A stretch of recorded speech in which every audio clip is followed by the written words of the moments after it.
All right.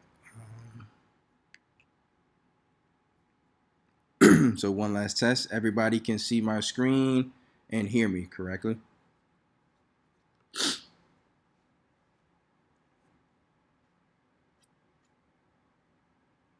Yep. All right. Perfect. All right. Let's jump into it.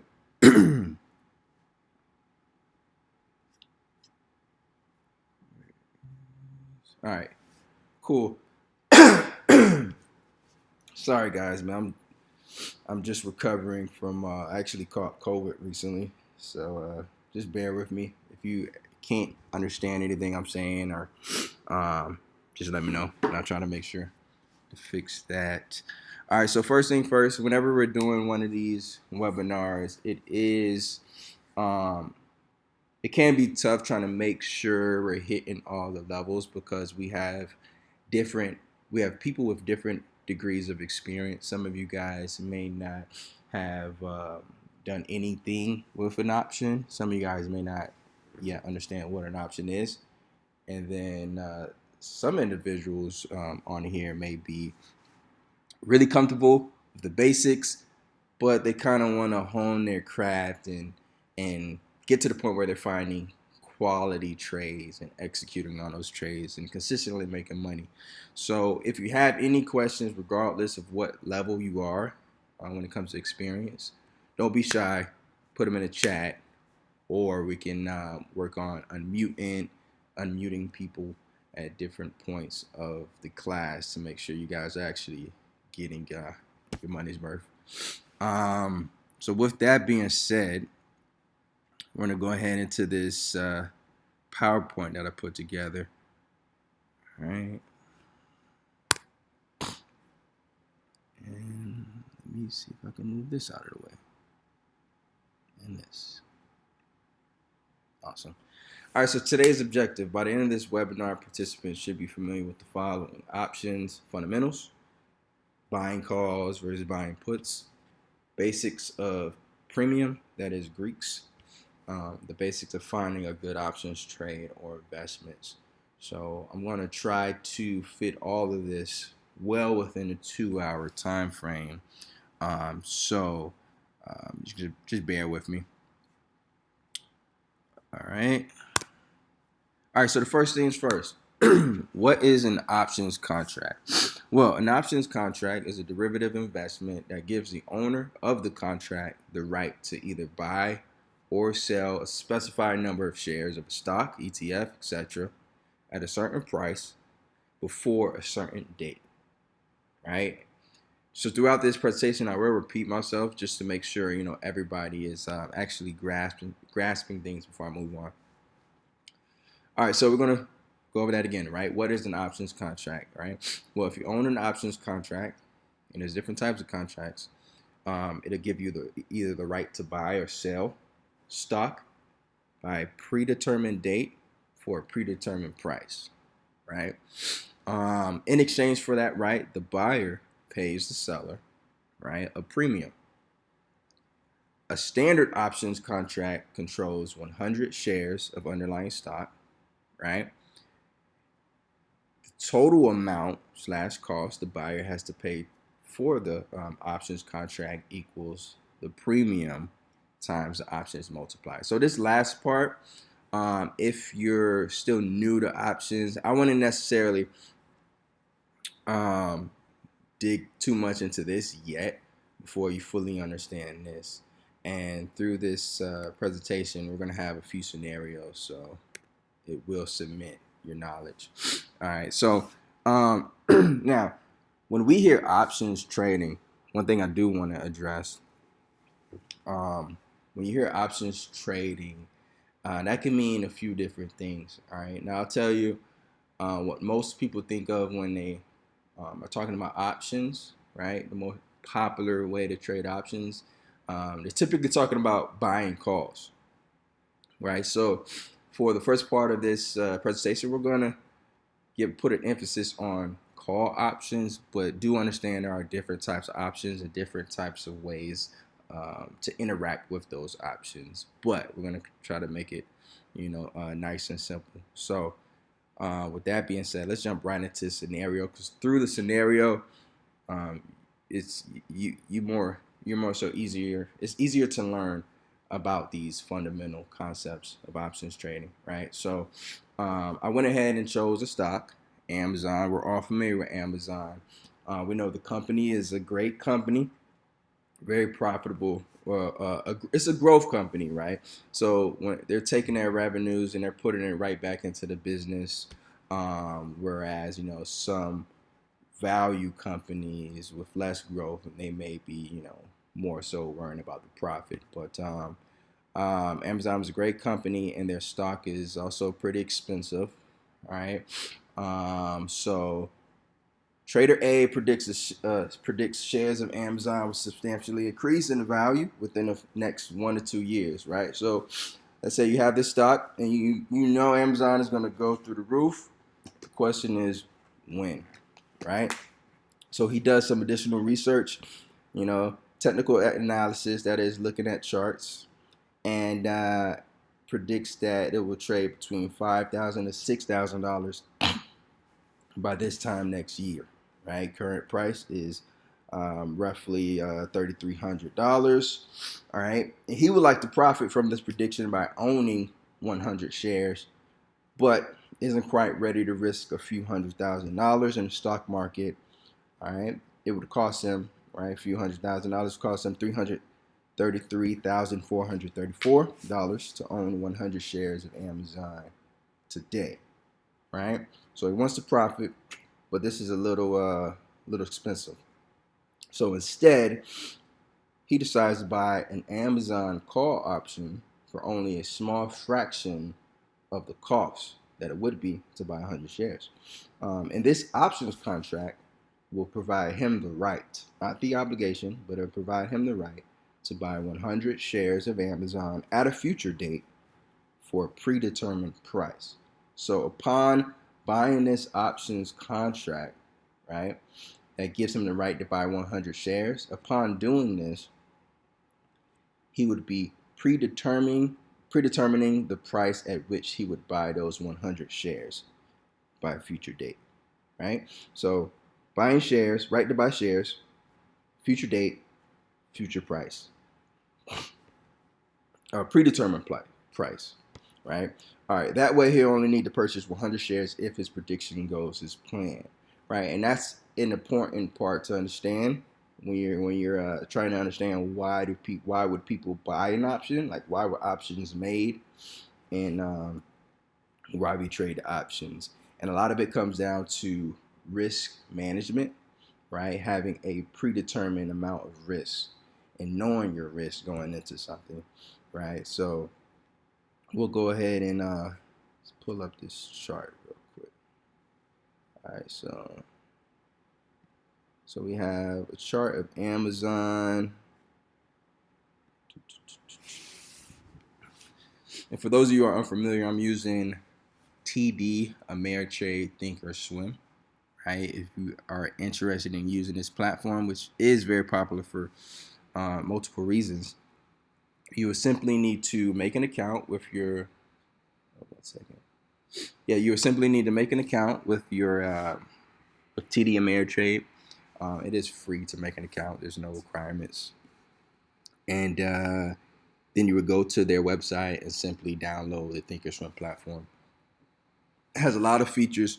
Right now we're in the chart section, of course, and this is Amazon. As you see, over the years, it's had a very great performance, right? You see in 2010 it was trading for under $100 a share. Now it's trading for almost $4,000 a share, and right now it's been consolidating for quite a while, since about 2020. So around the time, in the beginning of the pandemic, after some companies started recovering, it's been consolidating since then. All right. So again, in this scenario A, Trader A is predicting that within the next 1 to 2 years, Amazon will be trading for about $5,000 to $6,000. So let's try to visualize this real quick. a year from here, 2 years from today would be around here, right? 5,000 would be around here, 6,000 would be around here. So I'm going to double click or right click depending on what type of computer you have. I'm going to add drawing, and I'm going to do price level from 5,000 or so. Boom. I'm going to duplicate that and bring this up here. If I want to be a little perfectionist, I go ahead and put 6,000 in. Oop. 5,000. All right, cool.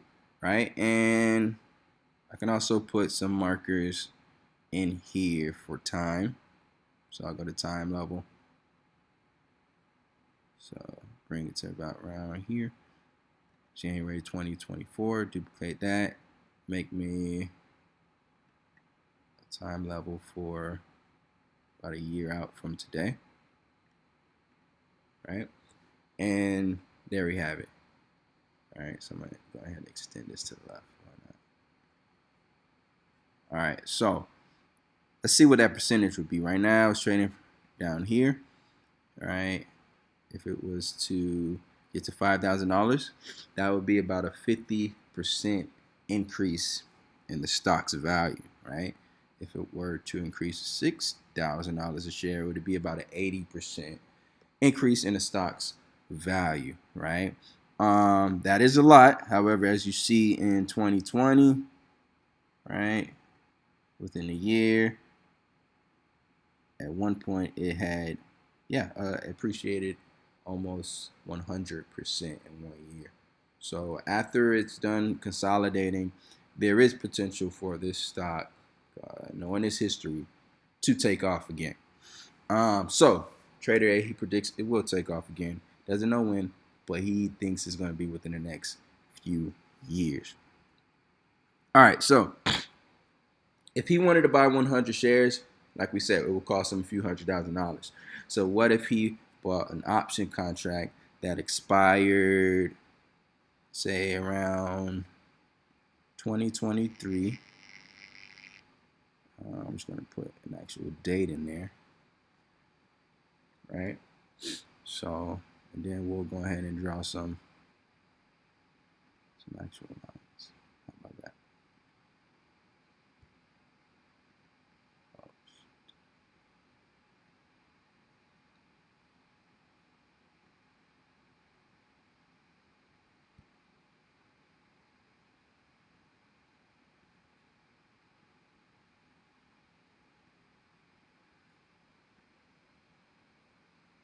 All right, cool. Now let's go back to our presentation. It's going to be to that. Boom.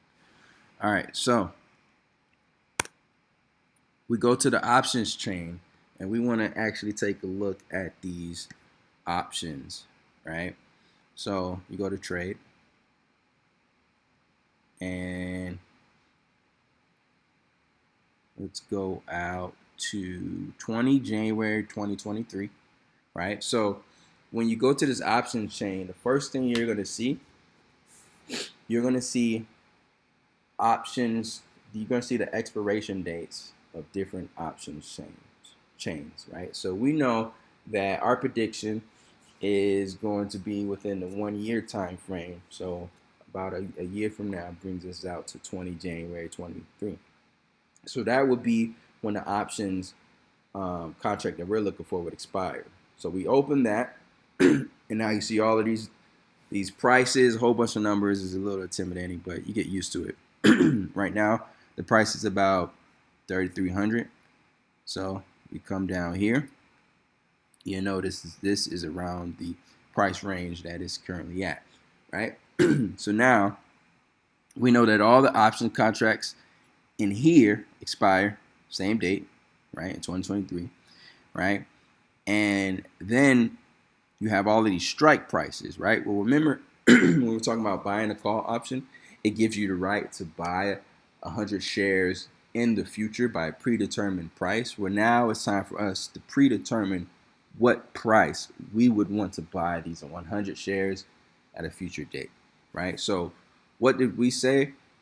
Our prediction was, well, we predicted that Amazon was going to appreciate between about $5,000 to $6,000 within a year. So if we think it's going to be trading above $5,000, right, within a year, let's say 2 months from now, would we be willing to buy it for $4,000?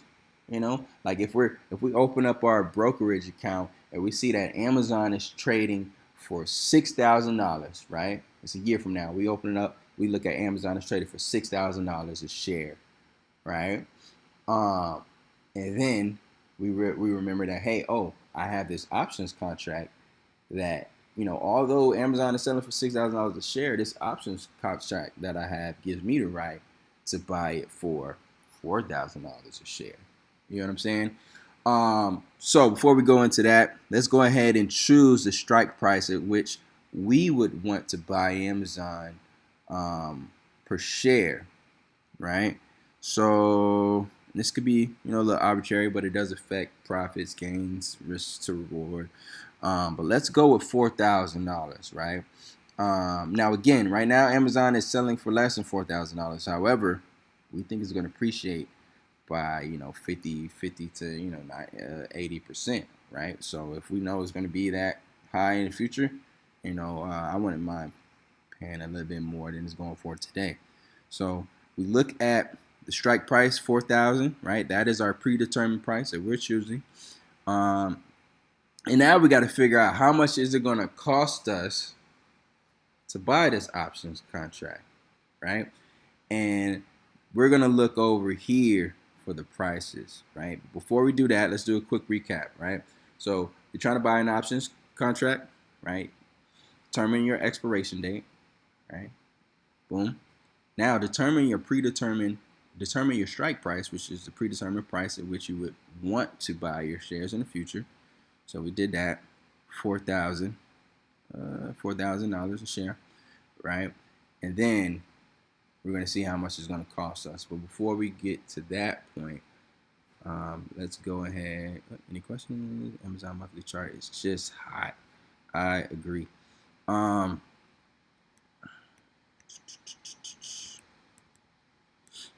right, here we are. Pick a contract, right? So we got our stock ticker symbol, Amazon, stock price about 3,300. Stock option contract, right? If you have been looking at how we do our alerts, oftentimes you'll see them in this format here. It has a stock ticker. It has a stock ticker. Then it has the expiration date. Then it has the strike price. Excuse me. The C is for call, right? If it was a put, it would be a P, right? And then it has this number to the side, right? So we were just talking about how much would it cost us for this option contract. Well, this right here is what we call the premium, right? So it says 185.48, right? So this is easy to confuse when you're a beginner, right? This doesn't mean that it would only cost you $185 to own this options contract, right? What it actually means is that it will cost you about $18,000 to own this options contract. The easiest way to wrap your head around this is just know that when you're looking at the premium and you want to know how much it's going to cost you, you're going to take this period and you're going to move it 2 slots to the right.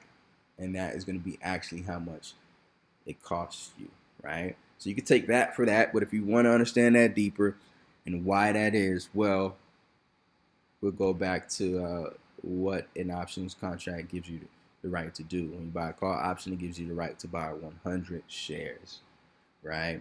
So keeping that in mind, that gives you an idea of why you'll need to move this 2 decimal spaces to the right, because it's giving you the leverage to buy 100 shares, if that makes sense. But we don't have to go too much into that. So quick recap: expiration date 20 January 2023. Strike price $4,000 a share. Premium is this, right? Total cost will be premium times 100. should be about $18,000, right? So it's a lot of money, right? It's the first thing you think, it's a lot of money, but it's not a lot of money compared to how much money he would be paying if he wanted to just buy 100 shares right now, right? Now, again, it would cost him about $300,000, right? So how about instead of putting all of that money at risk, right, and holding 100 shares and holding 300,000 plus dollars in the stock market for a year, instead of risking that money for a year, right? Because in that situation, you would be risking a few $100,000 if the stock market goes, if it tanks, theoretically speaking, you could lose all of those $300,000. So essentially, you're risking $300,000 to hold it for a year. You're tying up that money, in hopes that it would be worth more if your prediction is right. But what if you could instead tie up a small fraction of that amount, right? We're talking $20,000, and the rest of that money you could do, whatever with it. You can put it in a savings, something that's secure, right? So that in this scenario, you're only risking $20,000. If shit hits the fan, you can only lose what you put in, and that would be $20,000. However, if you're right, you can still make a lot of money the way you would if had you been risking a few $100,000 for this year. You still make a lot of money in both scenarios. However, in one scenario, you'd be risking significantly less, right? So that gives you an idea of why options were actually created. At a later part of this presentation, we'll talk about how most of us actually use options, because we rarely do we actually exercise our options and buy shares.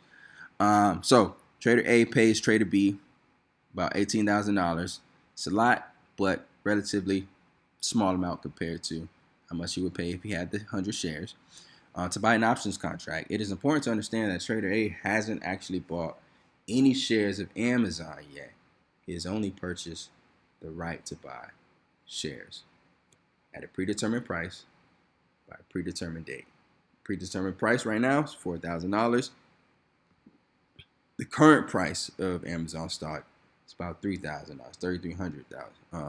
$3,300, right? But again, he predicts that Amazon is going to be selling for about $5,000 to $6,000 in about a year, right? So now let's go back to that options chain, all of those intimidating numbers. So here we are, all right?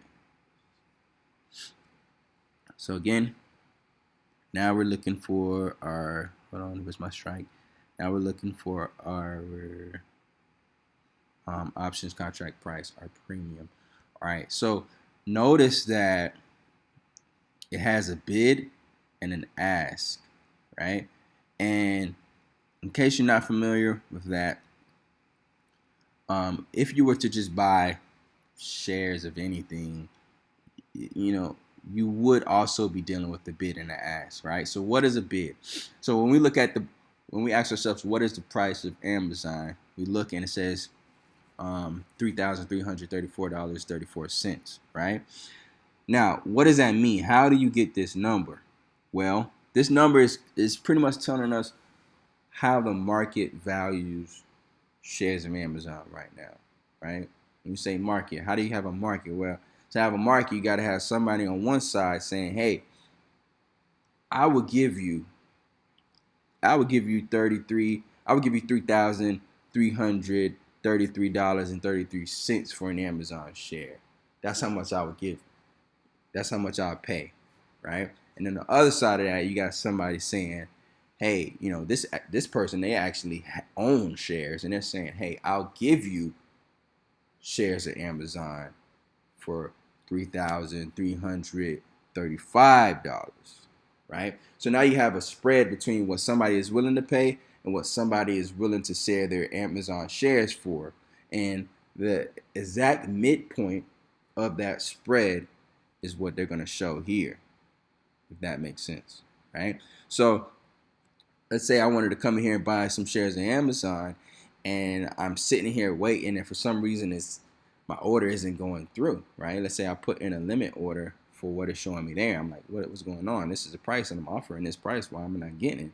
Well, that's because no seller of Amazon shares has agreed to give you their shares for that price, right? If you wanted to get in there immediately and buy your shares, and not wait, not have to worry about is the order going to fill, well, you just simply have to look to what are people offering their shares for at that given time, and that's where you will look at here where it says that A, that's for ask, and you'll see, hey, well, somebody's actually telling me if I give them $3,335, they can have my shares right now, right? So this concept, and on the other side of that, let's say I was trying to sell my shares and I didn't want to wait. Well, I could just look at the highest amount that somebody is willing to pay for Amazon shares, and I can just give it to them for that amount, and that's going to be right here, bid. It's just straight three. It's $3,333.33. All right. But anywho, that concept applies to options as well. Option premiums, right? You have a bid and you have an ask. Right now, somebody is offering to buy one options contract with a strike price and this expiration date for 182.00, right? So by $18,000, 200 cents, right? And right now, somebody is offering to sell one of these contracts for 188.95, which is $18,895. The exact midpoint between what somebody's offering to pay for it and what somebody's offering to sell it for is 185.475. All right, so if I wanted to buy this, I'll come here, boom, I could buy it. If I wanted to see how the value of this contract will fluctuate in different scenarios, which we'll get into later, I'll come here and press analyze, buy, trade, single, etc. If I wanted to have an idea of those fluctuations from the get-go, I would look at these Greeks, right? Delta, Gamma, Theta, Vega, what we will also get into at a later point. But I'll go ahead and show you how to get to that risk profile. That shows you different scenarios. So we'll get to that later. All right, so there you have it, right? Quick recap. I want to buy an options contract. All right, what is the expiration date that I'm looking for? I come in here, I find that right there. Now I have to figure out what is the strike price, right? I come down here, 4,000, the strike price that I'm looking for. All right, now I'm trying to get in, and boom, double click that or right click, depending on what type of computer you have. Buy here. I want to check to see how they will fluctuate. I can do this. All right, so let's go back to here. All right, cool. All right, scenario time, risk versus reward. Let's assume, and some of this we've already gone over. All right, so let's assume that before the options contract expires, the price of Amazon jumps from $3,334.34 to $6,500, right? So it exceeds our predictions, right? So Trader A could exercise his right to buy 100 shares from Trader B at a strike price of $4,000 per share, right? Because that was predetermined way back to today, a much more desirable price than the $6,500 per share that it would be selling for in this hypothetical situation. Therefore, this right to buy these shares allows Trader A the ability to purchase a stock for less than its current market price, which in this theoretical scenario, again, $6,500, right? In this circumstance, it's easy to see why Trader A would be willing to pay $18,548 for the Amazon option contract, right? Here, his profit is $250,000, and I actually have to check that math because might be incorrect because I made some changes to it. But anyway, his profit is about $200,000 or so minus what he originally paid Trader B in premium, right? So what are we saying? Well, we're saying he's looking at he's waking up in the morning, he's checking his brokerage account, maybe it's Robinhood, Webull, there's all types of stuff nowadays. he's looking at Amazon and it's saying Amazon is selling for $6,500. He's like, wow, Amazon has come a long way since 2022. And then he says, and then he checks and realizes that he owns an options contract that he bought a year prior for about $18,000. He owns this contract, right? That gives him the right to buy 100 shares at $4,000 a share, regardless of whatever the market price is, which in this case is $6,500 a share. So if he wants to go ahead and exercise that right, how much is it going to cost him? Well, it's 4,000 times 100, which comes out to $400,000. Still a lot of money, right? But once he buys those shares, he will see in his brokerage account that his 100 shares are worth about $650,000. So it's immediate profit of about $250,000, as we discussed earlier, right? Now his profit is slightly less than that, right? And that's because he did pay about 18 grand from the get-go for that right. So you have to take that into account when he's calculating his profits. His profits are still a lot. It's just going to be slightly less. It's going to be about $18,000 less than $250,000, if that makes sense, right? All right. On the other hand, let's suppose that the Amazon stock, which is in present time selling for about $3,300, actually falls. So the prediction does not go as planned, right? So we're talking about, like 9 months from now, or 12 months from now. It really doesn't matter. We're waking up, looking at our Robinhood brokerage account, and we're like, man, Amazon did not go up in value the way I thought it was going to go up. It's actually down a lot. So let's say we look into our app and it's selling for $3,290.10, right? We would realize that this is still below our strike price that we set from the beginning, right? And what does that mean? Well, Trader A, we'll just talk hypothetically if he was actually able to exercise at this point, right? We'll say he could exercise his right to buy at the $4,000 per share mark. However, why would he, if he was allowed to, why would he pay more for something he could buy on the market for cheaper? Because in this scenario, on the market, it'd be selling for about $3,200. So why would he pay $4,000 a share? Doesn't make sense. In this situation, what will actually happen is once that option expires, right? So once we get to 21 January 2023, right? This option, which gives somebody the right to buy 100 shares at $4,000 a share, which is higher than what the current market is valuing the stock. This option would expire worthless, right? Leaving Trader A out of his $18,000. All right, so he would take a loss had he held this option for the entire time, and his prediction didn't go as planned. He would have lost about $18,000. That would suck. However, it would have been better than if he had been holding 100 shares at that time throughout that whole time. Potentially better. All right, so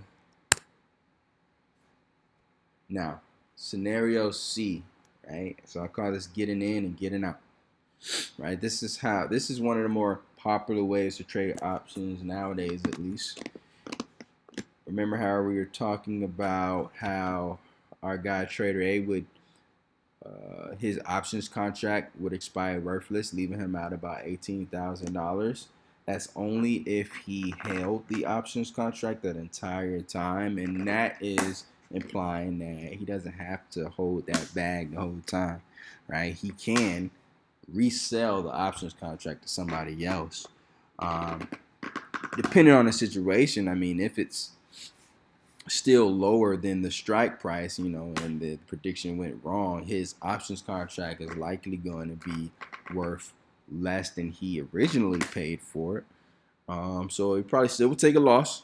However, he doesn't have to hold this option all the way to expiration, whether his prediction is correct or not. Right? So let's see. Let's go to scenario C. So let's assume that before the options contract expires, the price of Amazon jumps from $3,334.34 to $6,500, same as it did in scenario A. Instead of exercising his right to buy 100 shares from trader B, trader A could potentially profit by simply reselling the options contract he originally purchased from trader B to someone else for much more. And that's because options contracts fluctuate in value. Several factors determine the value or premium of an options contract, and a big factor is delta. Simply put, as the value of an underlying stock increases in value, call option contracts for that stock also increase in value, sometimes at a far greater rate. So essentially, scenario C is illustrating the fact that you look at the way people buy shares, they buy low and sell high. You can apply that same strategy to options contracts and don't have to go into options trading with any intention of exercising the right the option gives you, which is to buy 100 shares by a predetermined price by a predetermined date, right? You could just buy calls here, sell them here for higher, right? And that's because these option contracts fluctuate due to different factors, primarily due to the fluctuations of the underlying stock price, right? So Amazon going up as you predict is going to make call options go up, and sometimes at a much, much higher rate, right? So let's see what that will look like. So we're going to go back to Thinkorswim here, right? And run you through that, right? We have our expiration date, found our strike price, and we are going to double click or right click, depending on what kind of computer you have, analyze, buy trade, single, right? And then I'm going to clear all of this stuff that I have. Oh, it's actually the same thing, but on a new one. Cool. All right, so let's say that we were coming in here to buy this. So the first thing it's going to show you is actually what the ask price is, right?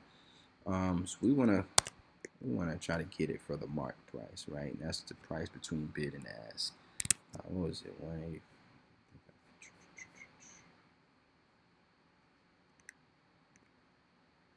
185.48. All right, 185.48.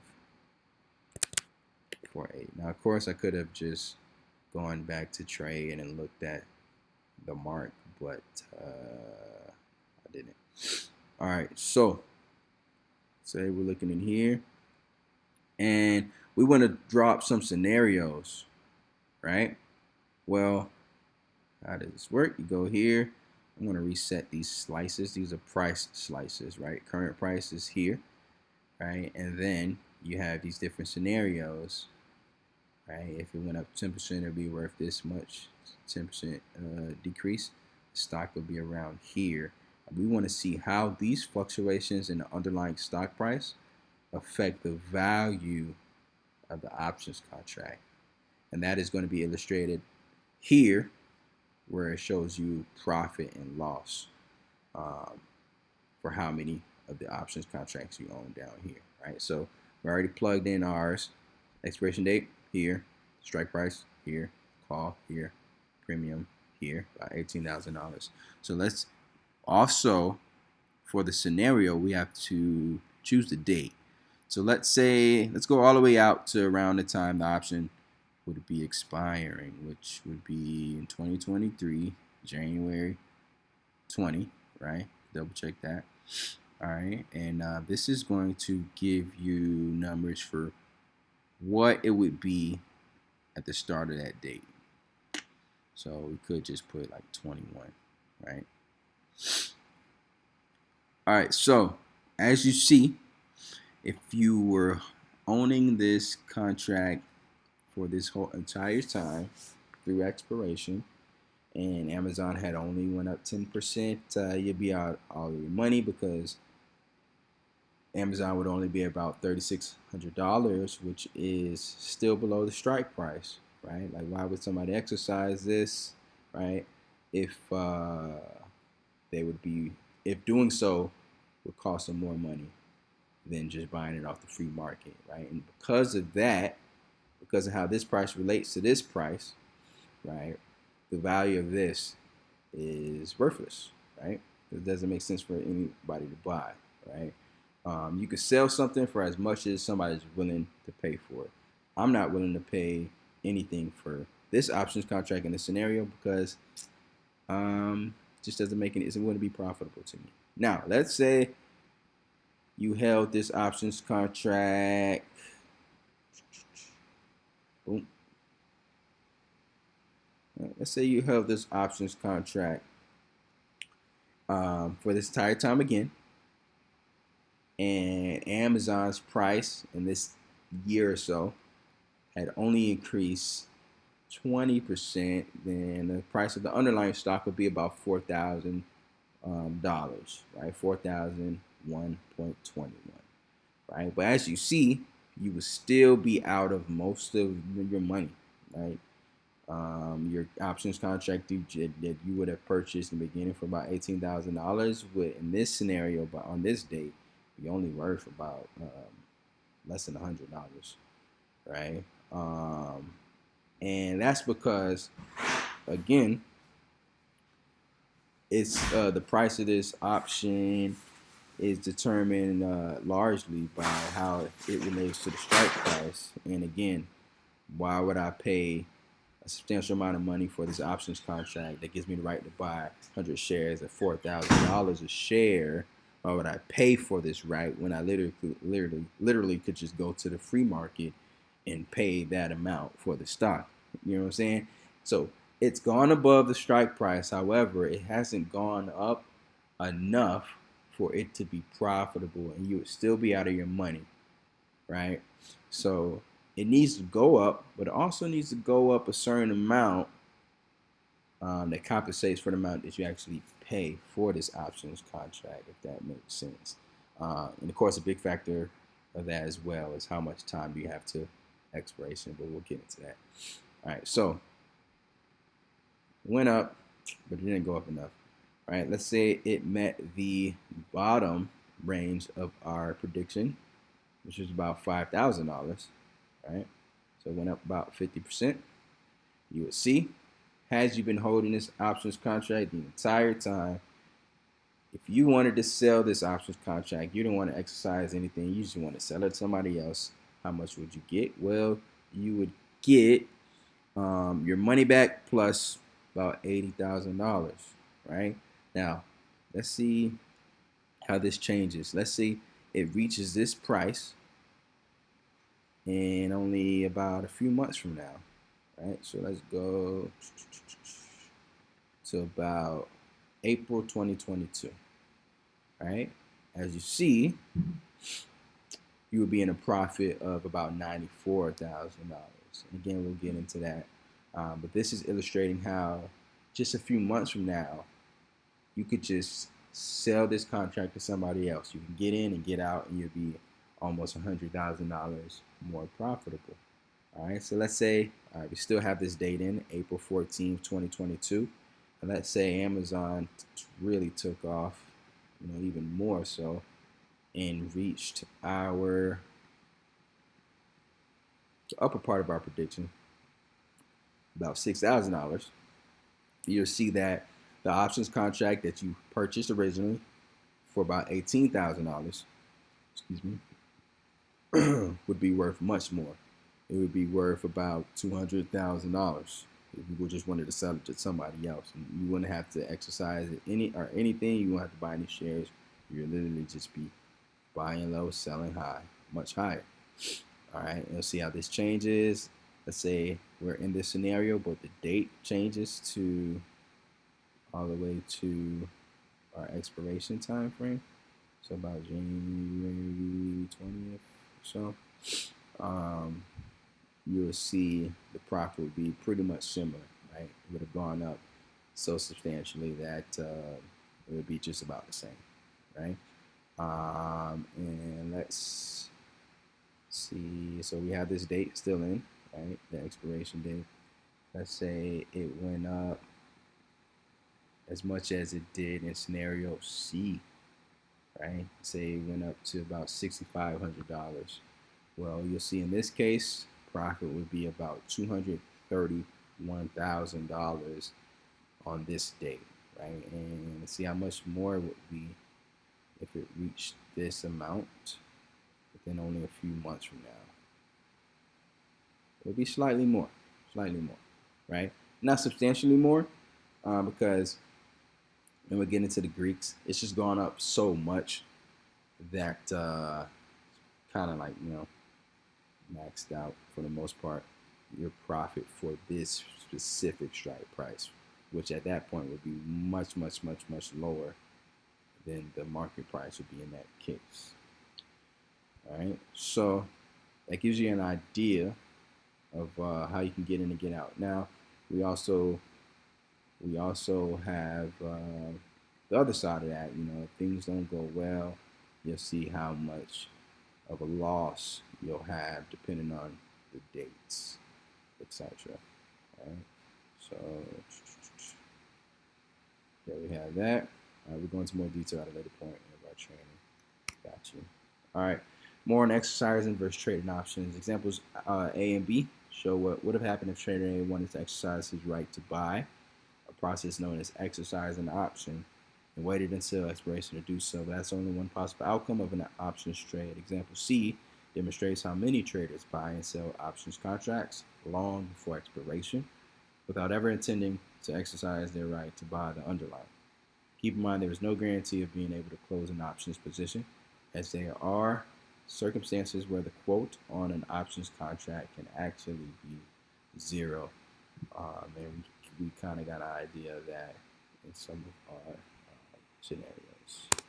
All right, before we move on, I do want to give you, and move on, we're going to briefly talk about puts. Right, we're going to go into a scenario about puts. Then we're going to go into Greeks.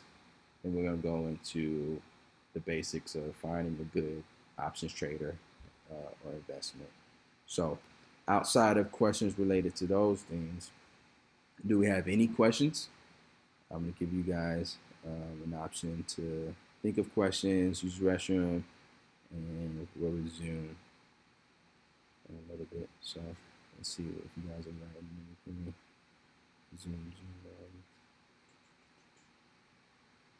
Oh, what's up, Gabriel? Thanks. I actually make a trade on the platform like review. So, I will show the basics of making a trade. Some of the buttonology is just going to be different on different brokerages accounts. I don't use Webull. However, I will try to give you a basic understanding of the concepts of like what you're going to be looking for in any brokerage, so that it doesn't matter what brokerage you're in, you'll be able to figure out what you need to find. All right, can you sell back to the market? This contract always sell instantly. Well, you can sell back to the market if you have an option. However, it does not always sell instantly, and that is because of what we were talking about earlier. So if we're looking here, and remember how we're talking about the bid and the ask, right? The bid is how much somebody is offering to pay for the option contract, right? So they're hoping to get it for this price. And then on the other side, you have the ask, and that is what the owner of the contract is willing to sell their contract for, right? So the price that you're going to see whenever you're in something like Webull or Robinhood, right? That mark is going to be the price that's in between this price and that price, right? So if you go in there and you simply put in that you're willing to buy it for the price that they're showing you, it may not instantly fill because nobody is actually offering that options contract for that price. This price is simply the midpoint between what the highest bidder is offering to pay and what the lowest ask price that a seller is willing to accept for an option, if that makes sense, right? So if you're trying to get into an option contract or anything really, really quickly, you could try the mark, see if you can get it for the market's value, or you could just offer a little bit more, a little bit higher than this, and then hopefully somebody will accept that offer and sell it to you for that price. Worst case scenario, you would just have to offer somebody the ask price because somebody's already saying that they're willing to give it to you for the ask price. So who is that? Does that answer your question, James? Of why sometimes it doesn't fill instantly? I'll give you some time to answer that. Well, I guess that's a yes. Oh, thanks. Awesome. I'm glad that makes sense. All right, so somebody else asks, how do you minimize risk of getting into a trade that won't sell? Is there any way to know beforehand, maybe for a leap example? So I think, correct me if I'm wrong, is this what you're asking? Are you asking, how do you minimize entering a position that will be hard to get out of? Is that what you're asking, Kono? Like, are you saying you've been in positions that it's been hard to get out of, and you want to minimize the risk of putting yourself into a trade? Is that what you're asking? Correct. All right. Awesome. Well, that is going to be a lot of that depends on the spread, right? So if you're looking at, let's say you're looking at, let's make it even more simple, huh? So look at the spread for the actual shares, right? So it's showing you 3334.34, and then it's showing you that the bid is here and the ask is here. So if you notice, the difference between the bid, what somebody is offering to pay for it, and the difference between what somebody is willing to sell it for, is only $2, less than $2, right? So we would call that a $2 spread. So that's a very, very tight spread. Like if you took $2 and computed, if you took $2 and figured out what percentage of $3,300 $2 is, you will come up with a very, very, very small percentage, right? And so that spread will be very, very tight, right? What that implies is that this is a more popular stock, right? The same things apply with the options. There are a lot of people.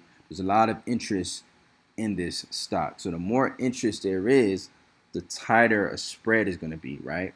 Because there's more volume, right? Imagine going to, a physical market, right, where people are offering to pay this for that, and people are offering to sell that for this. Imagine going there, and on both sides you have 1,000 bidders just standing in a long line, and on the other side you have 1,000 people who own whatever the bidders are trying to buy, right, on the other side of that, right? So what people are offering to pay for it and what people are offering to sell it for, it's going to be fluctuating a lot, right? People are going to be getting their transactions filled, etc., and it's going to be fluctuating a lot.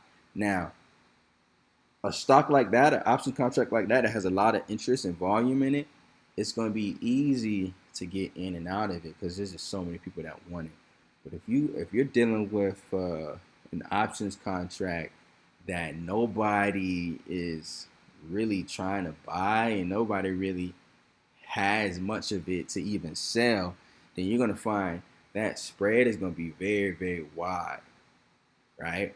So wide that um, you might come in here and instead of it only being a $2 spread right here, it might be a $200 spread between what somebody is willing to pay for and what somebody is willing to sell it for, right? Keep in mind, this applies the same thing with options, same way with options. So if you're trying to get into that trade, it's going to be showing you a mark that's the midpoint, but even that mark is going to be about $100 or so away from what the somebody is willing to sell it for. You know what I'm saying? So it probably wouldn't feel. Probably wouldn't feel. You would probably just have to offer more and more and more and more and more and more to somebody who's willing to actually sell it to you for that. So let's say you get into that trade. Now you got to keep in mind that if you're ever trying to get out of this trade, it's probably going to be hard because you're going to be selling something that not a lot of bidders are actually trying to buy, right? So now you're going to be on the other side, and you're going to be, right? Imagine there's a big spread between this and that. Let's say this is showing like 3,600 and this is showing like 3,000, right? And you're in this spread, and you're in here, you own it. So you're trying to get 3,600 for it, but the person on the other side, they're only offering 3,000 for it, right? It's going to show something in between, right? But you're not going to get that. You're gonna offer to sell it for that. And somebody that would be you dropping it from like 3,600 to that. Somebody might feel, somebody may not. There's just no demand in it. So you would notice that the spread in the scenario that we're talking about, if you take that spread and compare it to these actual values, it would be a large percentage of the actual contract or price. So that's what we would call a wide spread. So generally speaking, what type of spreads are you looking for? Well, the general rule of thumb is you don't want to enter into a contract or transaction that has a spread that's wider than 10% of the value of the stock or contract, right? So if it's let's say there's an ask and there's a bid, and one is $100 is a $100 bid, and the ask is $200, right? That's a spread of over $100, right? $100 is 50% of $200, so that's a 50% spread, right? It's gonna be hard to get in that. It's gonna be hard to get out of. So that should answer your question. Let's see if I have time to take one more, because some of the stuff we will have more time for questions towards the end.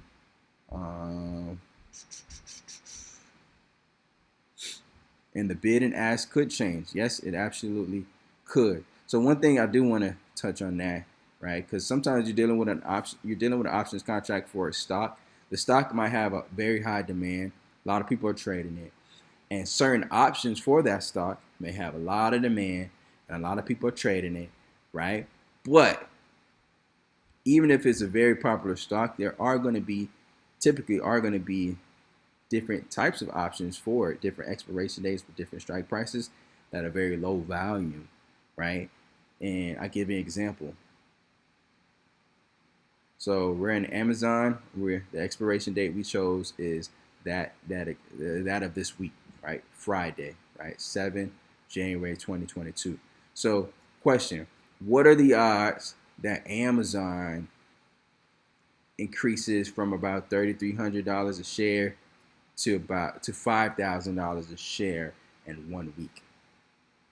The odds are very, very low, right? So understandably, there's not going to be a lot of interest in these deep out of the money strikes, right? Nobody's looking at these because it's just very unlikely that this would happen, right? That Amazon would reach this price in 1 week from now, right? It would literally have to go up a lot. I think what, 80%, 50%. So there's not a lot of interest here. So if you look at the spread is so bad, right? You look at the bid, there actually is nobody bidding for this, right? There's nobody that's trying to buy this right now, so it's zero. The ask for it, somebody's willing to sell it for $2 a contract, right? So what's the spread between 0 and 2? Yeah, you kind of get what I'm trying to get at.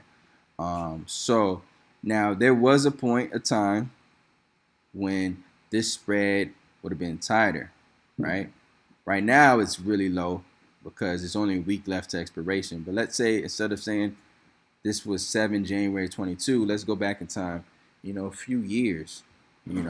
This contract would still be here with the same strike price, same expiration date. But let's say if this had 2 years of value on it, then these values would be much, much different, right? It would look something like how they're looking way out here. You know what I'm saying? Where somebody's offering about $11,000 for it to buy it. Somebody's offering to sell it for about $12,000, right? So that spread is much, much tighter.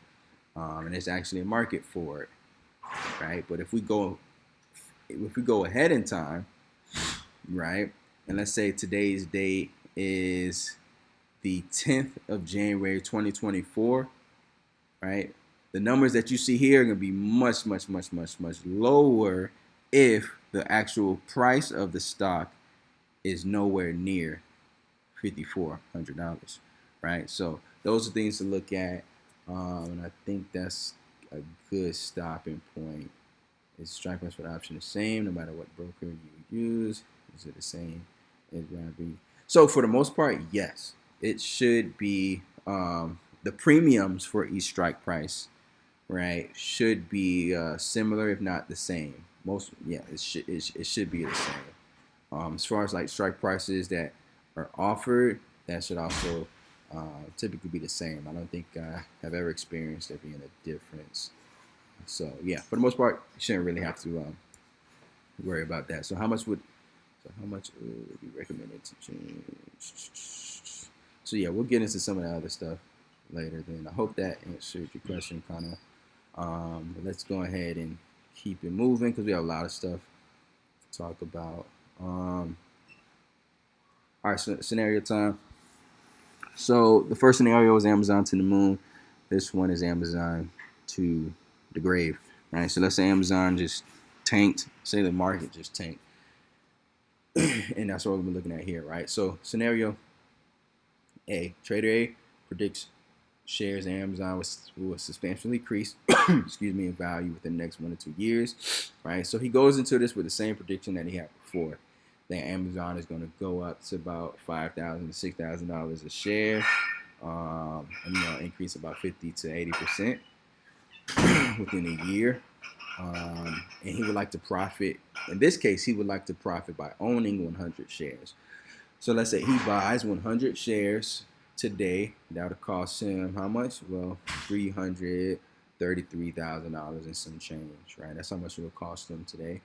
So he spends that money, and now he owns 100 shares, right? But he would also like to protect himself in the event that the stock market crashes over the next 1 to 2 years, bring Amazon down with it, right? Because if that happened, he would be out of a lot of money, right?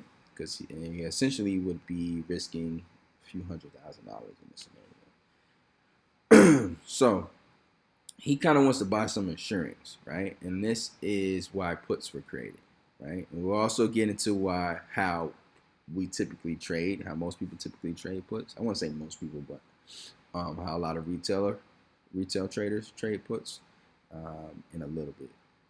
And this is just gonna be the get in and get out mentality and hedging, etc. So in addition to buying his 100 shares, what does he do? Well, trader A decides to buy an Amazon put option for only a small fraction of the cost of his position. His position is what, about a few $100,000.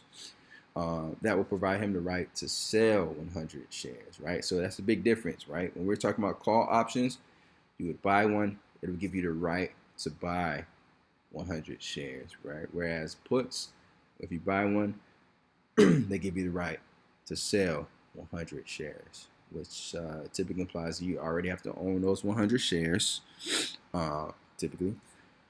And it gives you the right to sell those 100 shares by a future date for a predetermined price. Right now, that predetermined price will be set so that in the event the market's price for a stock dropped, substantially, your predetermined price would kind of provide a safety net and guarantee that you can sell it for a price that still might result in a loss from how much you originally paid for the share for the stock, but will prevent you from losing much, much more.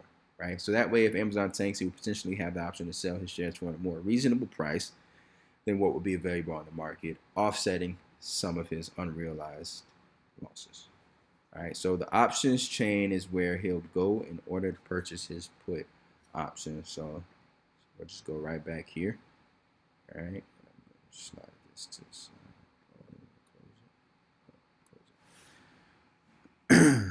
All right, so when we first came here, we saw our expiration dates, right? We had a long stack of expiration dates. Same applies when you're buying puts. All right, so let's just go to the same expiration date that we had before, right? So notice originally we came to the left side when we were looking at calls, right? And typically they'll say calls up here and puts here. Oh yeah, here it is, calls, puts, right? So let's say we actually wanted to find some puts, right? We'll go back to the chart real quick.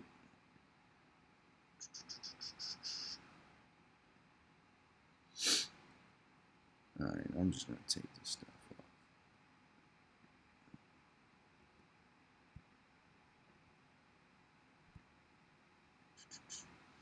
All right, so let's say we're looking here and Amazon drops to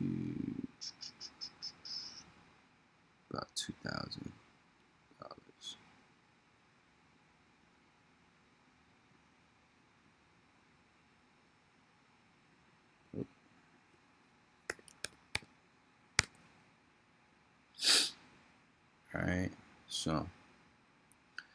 All right, so let's say that by the 20th of January 2023, Amazon drops from $3,300 and some change to $2,000 or some change. It's a pretty substantial loss. In fact, let's see how much that actually is. So label. That would be a loss of about 40%. Ouch. Right. So let's say you were owning about $300,000 worth of shares because you thought it was going to go this way, and it ended up going this way by this amount. You'll be out, over $100,000. That will hurt. That will hurt. So let's say instead of putting yourself in this position, you did buy those 100 shares. However, you also bought some put options, right? That provide you some sort of safety net. So I'm going to zoom in. All right. So let's say you bought an option, a put option that gave you the right to sell 100 shares by this date at a predetermined price. For that predetermined price, I have an idea that will. Let's go to, let's say 28.50.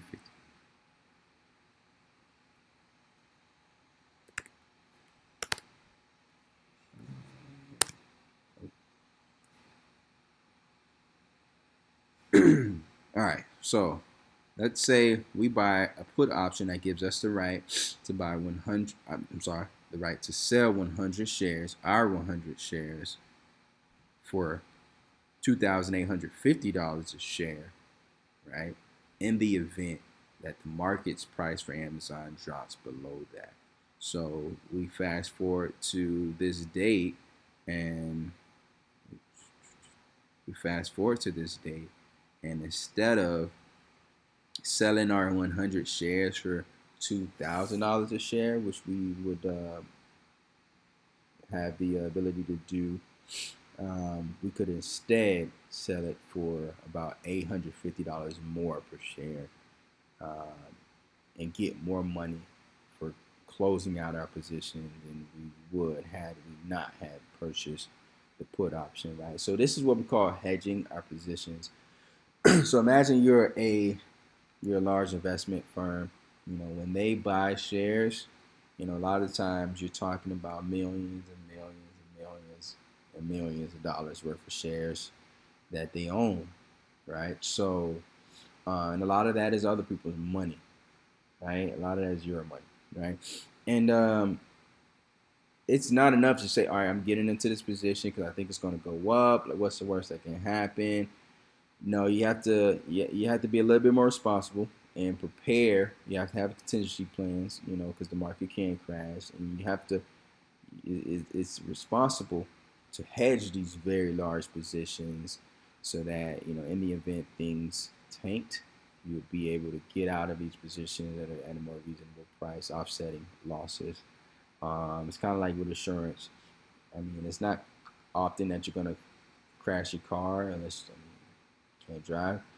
Um, but you want to pay, maybe $100, $200 a month, so that in the event you do crash, you don't have to pay about $18,000, $20,000 or more, depending on if you're at fault and you hurt, kill somebody, etc.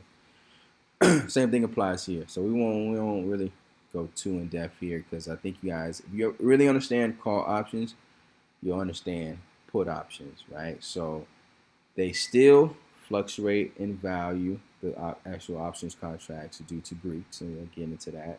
Although with puts, a lot of times it's going to be inverse to how the option contract would be affected if it was a call, right? All right, so there we have it. Let's go back to our scenario, right? So he would like to profit from this, yada, yada, yada. Limit insurance, yada, yada, yada. Option change, so that slide is good.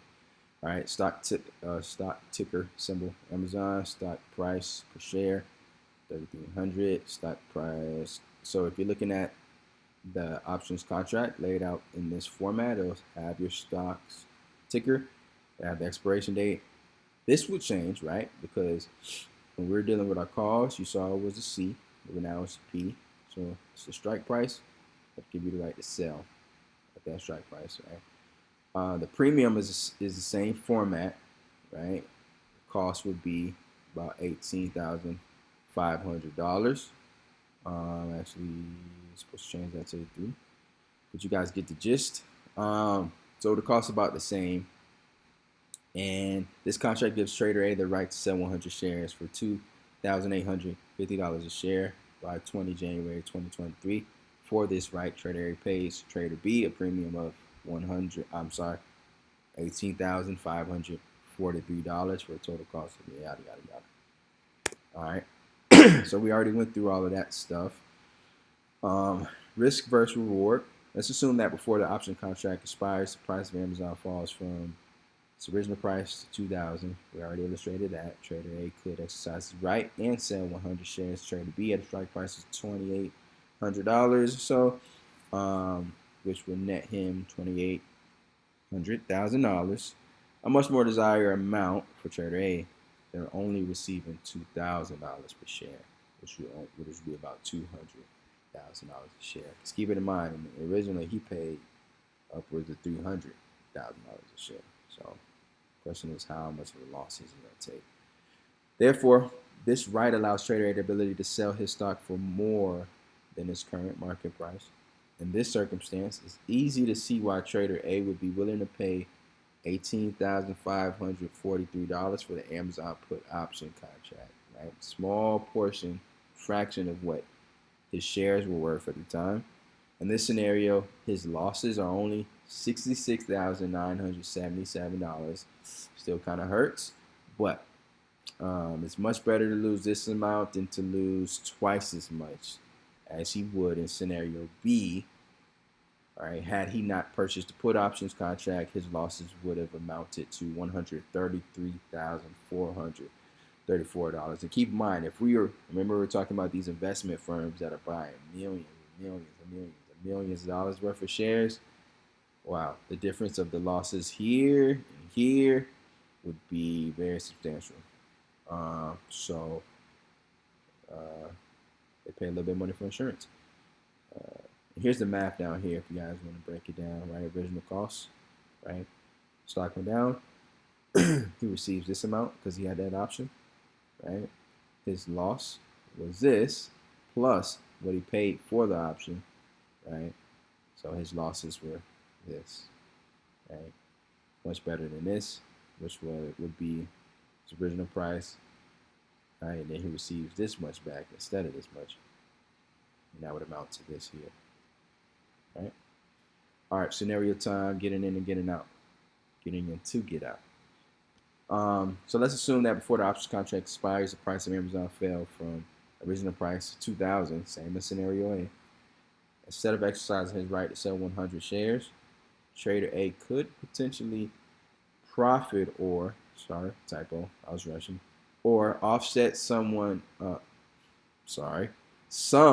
of his unrealized losses by simply reselling the put options contract he originally purchased from trader B to someone else for more, much more, and that's because put options contracts fluctuate in value, right? So we talked about how call options fluctuate in value, put options do as well. However, the Greeks responsible for these fluctuations function inversely to the way they do call options, and we'll get into that later on. But I did put in an example about delta. As the value of an underlying stock decreases in value, put option contracts for that stock increase in value, sometimes at a much greater rate.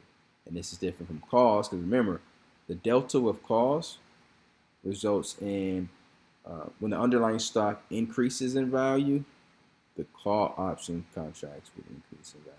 As you see, put option contracts increase in value when the underlying stock decreases in value. And that should make sense because right, you're talking about the right to sell. All right, so let's say you wanted to prepare for this scenario, possibility of buying puts for one price to sell them for a higher price.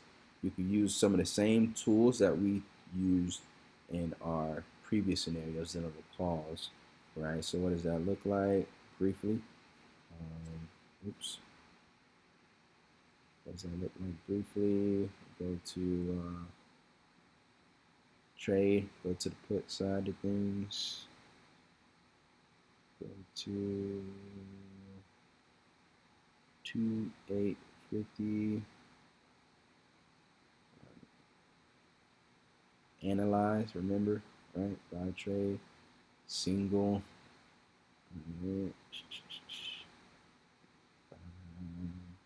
let me see, right? Strike price, put, expiration date, mark.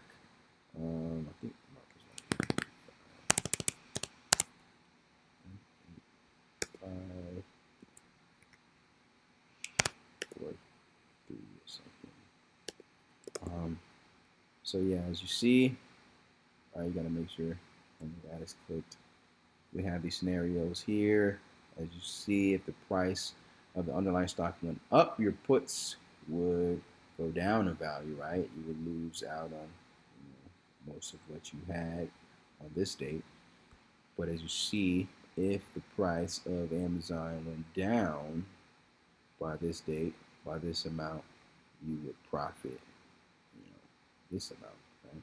So same principles apply, just inversed for the most part in relation to call options. So let's go to here. All right.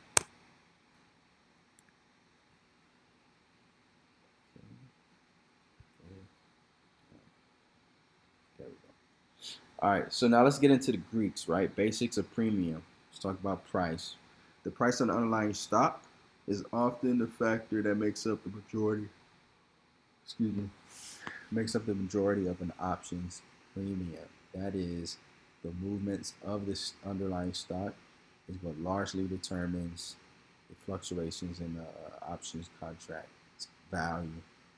Because options allow you to control a large amount of stock, specifically 100 shares per standard contract. The price of the underlying stock has a big impact on the options price, right?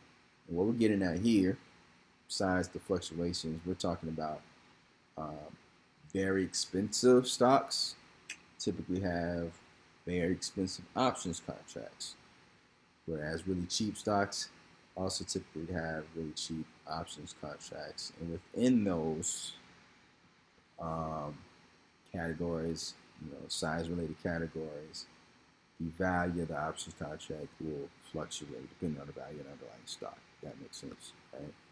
So, right, and going back to delta, delta is the Greek responsible for these fluctuations that happen in relation to the increase and decrease of the underlying stock. Right? So for every dollar a stock goes up, right, the delta is going to show you how much the options contract is going to go up or down. By every dollar a stock's price goes down, the delta is going to show you how much the options contract's value is going to go up or down. All right, and whether it goes up or down depends on what type of option it is.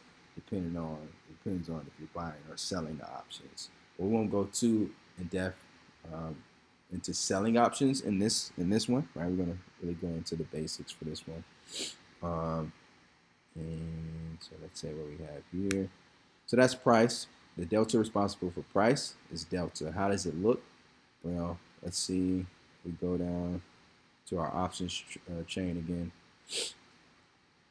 So we're looking here, and we have our 4,000 strike, our expiration of 20 January 2023, and you see it says delta of 33.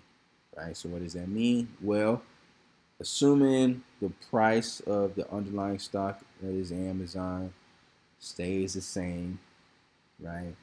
For every day that we get closer to expiration date, it's saying that this options contract will lose 0.33. So that's about $33 of value due to time decay, right? Because again, this is a call option here, right? So every day that goes by, I'm sorry. I'm so sorry. That's data, right? What it's saying here is that for every dollar that this underlying stock here goes up, the options contract goes up $33 in value. I think somebody's mic is unmuted. Let's see. Hey, is that you, champ? Can you hear me, champ?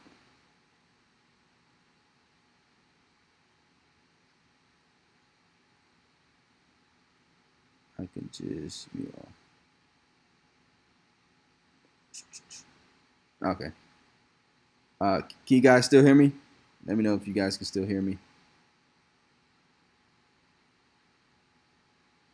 Awesome. Cool.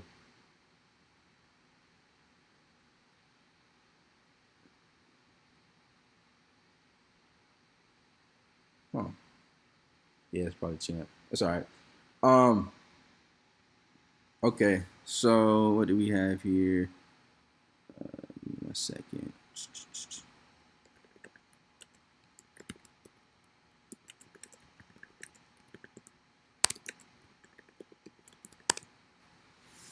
All right.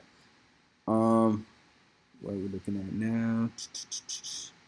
All right. So yeah, we're talking about delta. So delta is the Greek responsible for the fluctuations in the options value for every dollar the options price. The underlying stock goes up or down, right? So that's delta. This goes up a few dollars. For every dollar it goes up, the options contract goes up about $33. All right, so that's that on a basic level. All right, the next big determinant factor of a options premium and the fluctuations thereof is time. And the Greek responsible for the fluctuations in the options contract due to time is called theta, right? So this is what I had it mixed up earlier. So that's going to be here, right? So you see that is negative 0.48. So what it's saying is that assuming everything is the same, right? For every day we get closer to the expiration date, the value of this contract is going to go down by $48, right? And the reason why I say assuming everything else is the same, what changes, because if, let's say, the price here went up, then, a lot of times that can offset the price that was lost due to theta. Give me 1 second, guys. I'm put my charger in.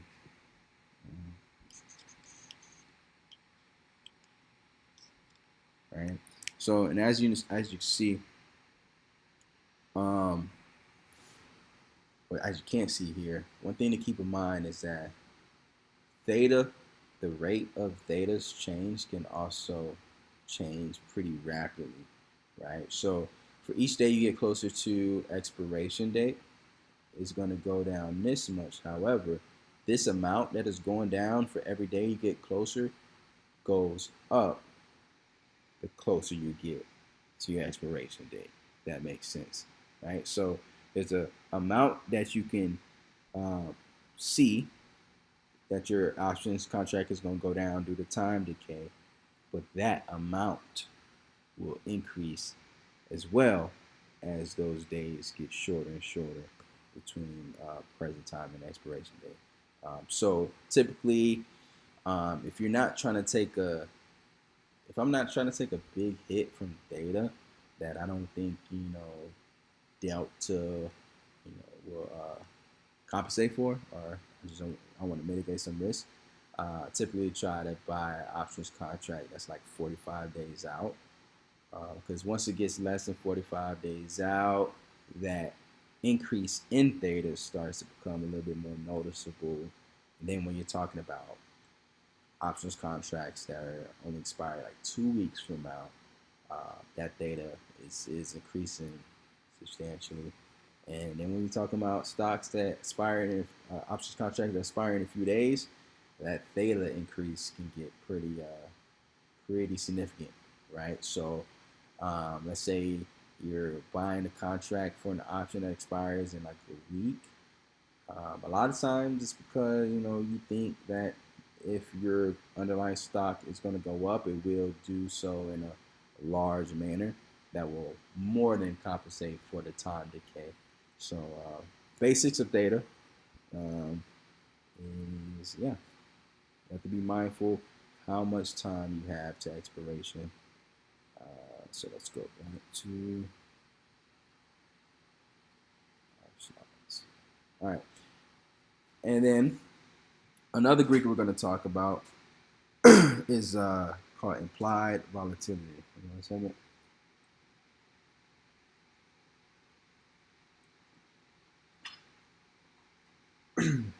All right, so implied volatility refers to the amount of an option's premium attributed to a stock's perceived riskiness.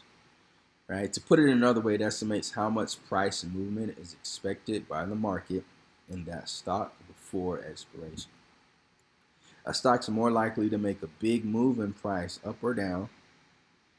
A stock that's more likely to make a big move in price up or down has more implied volatility, and a stock that's less likely to make a big move has less implied volatility. Higher implied volatility equals higher premium. So what are some really, really volatile stocks that you guys can think of? Well, a great example is there was a time where GameStop and AMC were as volatile as mainstream stock could get. And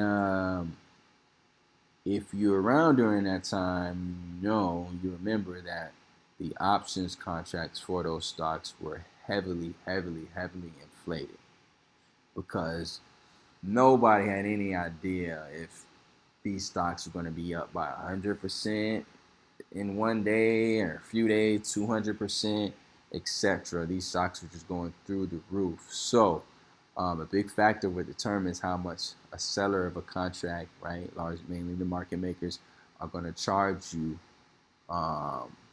If you're trying to, if they're trying to sell something to you, right? If you're trying to buy it, right? A large determining factor how much they're going to charge you is how risky it is for them to sell you that option, right?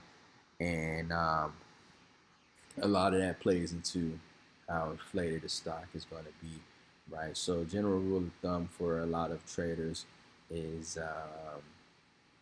so me personally, I know of more conservative traders who, for the most part, try to trade stocks that have an implied volatility less than 100. And then, of course, even they make exceptions for lottos, etc. But it's just something to keep in mind, because if you have an options contract for a stock that is very volatile, and the applied volatility is really, really high. I mean, during those times, I think GameStop had IVs of like upwards of 600%. Like it was crazy, right? Like it was costing thousands of dollars just to buy an options contract that expired in 7 days. Right? It was crazy. Um, Whereas typically, those are much, much cheaper. Um, so it just depends, right? But when you have those options for stocks that have a really, really high implied volatility, for you to make money in that options contract, the underlying stock has to move so much more, right? And that's why if some of you have ever had experience where you're in an options contract for underlying stock and the stock goes up like 10%, and then you're looking at your options contract for it, and that only goes up 10%. You're like, what the heck? Or that only goes up, you know, 15% or even 20%. It just depends, because you're going to notice that it's going to be a lot different than what you've experienced before. Like if I'm in a Boeing option, Boeing has a lower applied volatility. I think it's about like 30, 34, 39%. If I'm in a Boeing options contract for Boeing, right, and Boeing goes up 10% in a day, oh man, the value of that options contract is going to go up probably 1,000%, right? Depending on how many days expiration, of course. But a 10% move for Boeing is huge, whereas a 10% move for something like Riot is nothing, right? So there's something to keep in mind, is that those lower IV, those lower implied volatility stocks, your options contracts are going to move a lot more um, with the fluctuations in the underlying stocks price, because these are stocks that, relative to other stocks, are just less volatile. The market doesn't expect them to make a big move, so when they do, option contracts are going crazy. Something to keep in mind when you're looking at getting into an options contract is the applied volatility. All right, cool. What's next? So, what we're going to get into now, right? Just wanna.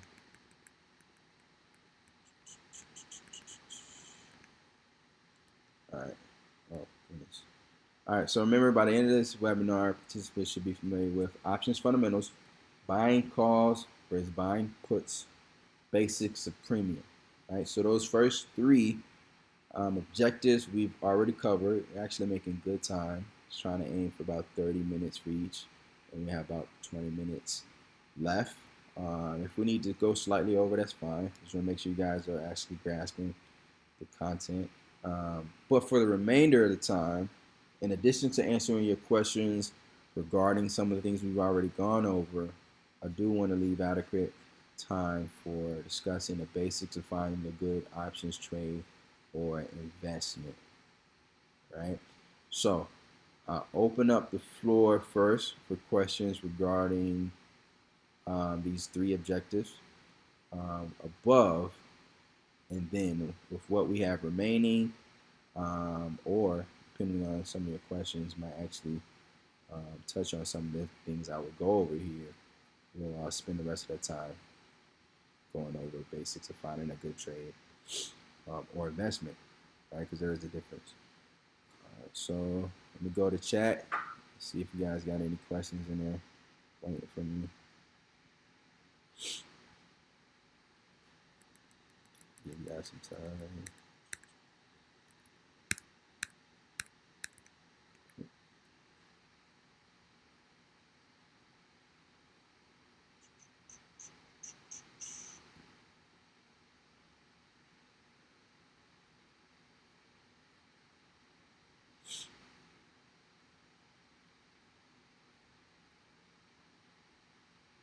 There we go. Expires. How do you determine the strike price? Oh, that's a good question. All right, and then this other one. What does the letter mean next to the bid and ask price mean? So that's an easy one. I answer real quick. Are you talking about? Oh, this one, this letter. You know what? I actually don't know. I have to look into that. What does that letter mean? Sorry, I will get that answer for you and get back to you. If you're talking about these letters right here, and somebody else knows. Trade. Oh, yeah. First of all, thank you for doing this. You find best for options trading and why. So I'll get to that one. How do you determine the strike price? All right, so it depends on a lot of different things. So I'll give you a general answer and then we'll kind of go into specifics. But if you are looking for a trade, right, a lot of times you want to start with your prediction of price action, right? So say and technical analysis is going to be a big thing for options trading. Just being able to read charts and find good risk to reward situations. Oh man, that kind of looks like a Head and Shoulders. Well, I'm not in Amazon right now, but so yeah, what I was saying. All right, so let's say I'm looking at this, and I think that within the next 2 weeks, say I'm thinking that within the next 2 weeks, actually give you guys a little bit.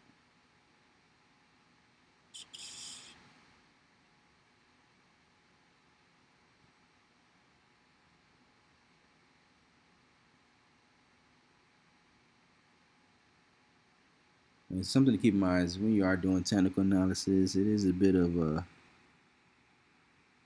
art and a science. Well, let's say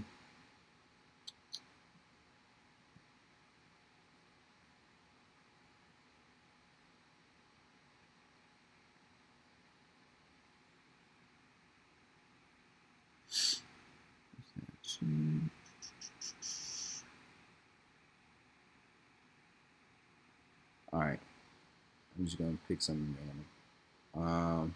Let's say that how much time is this? Here to like here will be about a week. Let's go out 2 weeks. What we're looking at.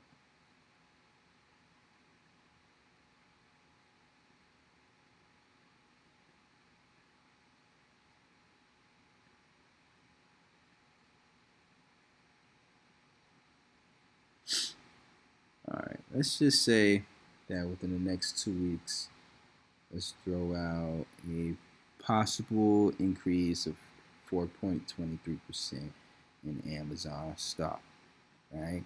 Let's say that due to technical analysis and fundamental analysis, we thought that the chances of Amazon swinging to the top of this consolidation versus the chances of Amazon breaking down from out of this consolidation or just requiring a redrawing of this trend line was higher, right? That it was going to go up, more possibility that it was going to go up than it was going to go down.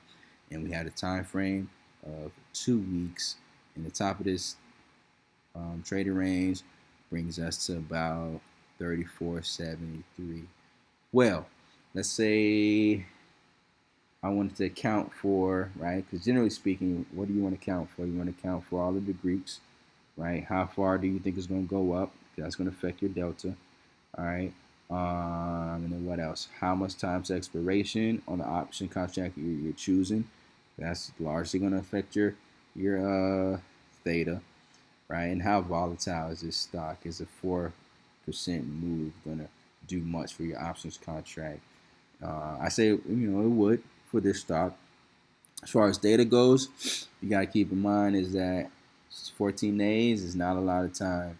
So you have to keep in mind how much conviction do you have that it's going to make a substantial move in this time frame? Is it going to be enough to compensate for the value that you're going to be losing every day you own this options contract, which would be substantial because it's only 14 days after expiration, right? So even if you think it's going to happen in 14 days of expiration, choosing your expiration date, maybe you choose something further out, right? From a theta risk point, it can be less risky. So, I mean, you could choose something like expiration date that is in the middle of March. Not that you're going to plan to hold it that long. However, the theta for this options contract is going to be much less. You're going to be losing much less value than if you get a little bit more greedy or so and buy something that's actually expiring around this time. So something to keep in mind when picking your expiration date. But when it comes to your strike price, that's also going to be important to keep in mind as well.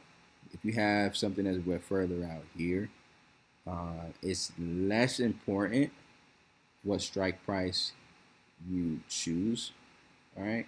Because let's say you choose a strike price of, let's say you choose a strike price of $34.75, right? So, and let's say that 14 days from now, this stock actually does hit $34.75. Your option contract that expires in March is going to be worth more, is going to be a significant increase in value, right?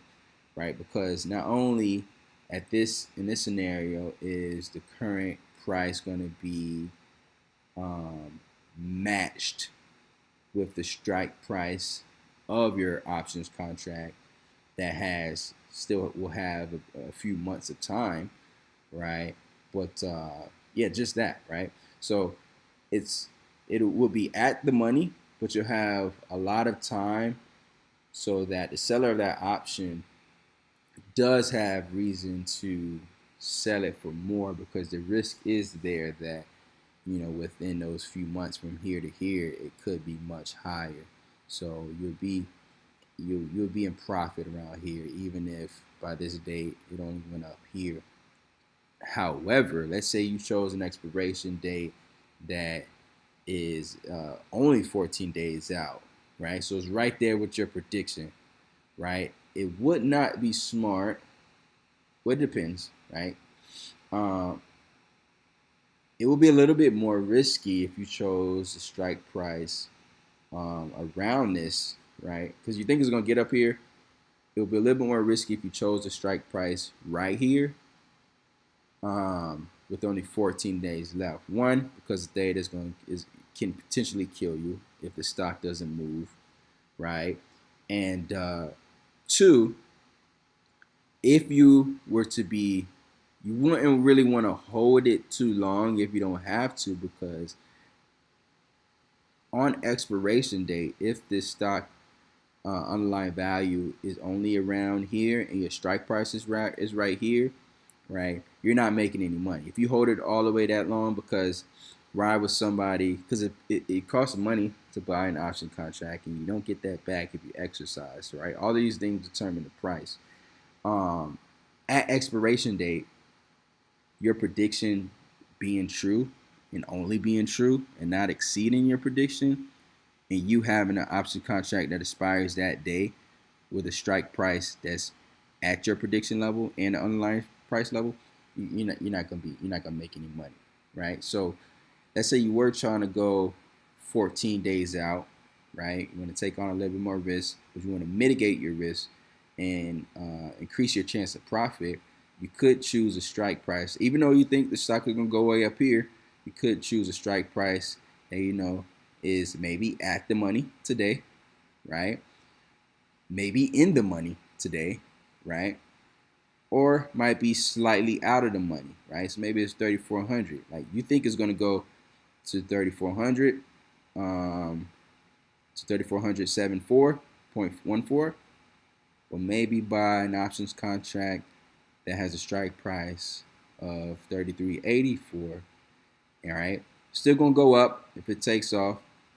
However, let's say it takes a while to take off and it's just lagging, but eventually hits your prediction in 14 days, and now we're at that 14-day mark, right? It met your prediction, and your strike price is in the money.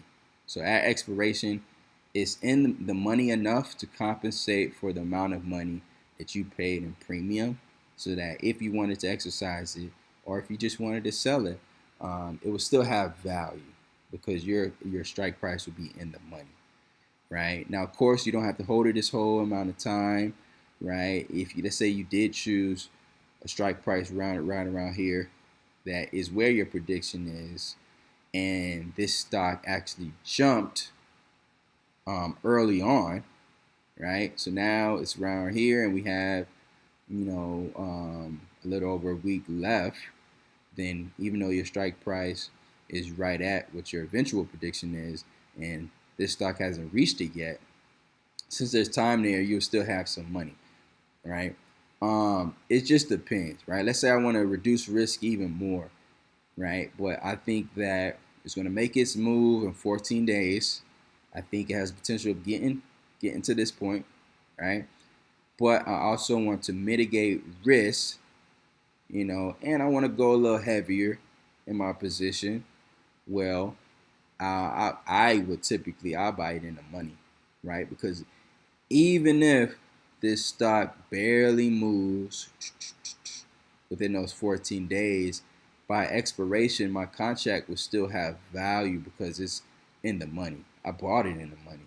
So the intrinsic value is still going to be there because it's still in the money, if that makes sense. Whereas if the stock, let's say you have a strike price that's right here, and you hold it all the way to this 14th day, and the underlying stock price is also there, right?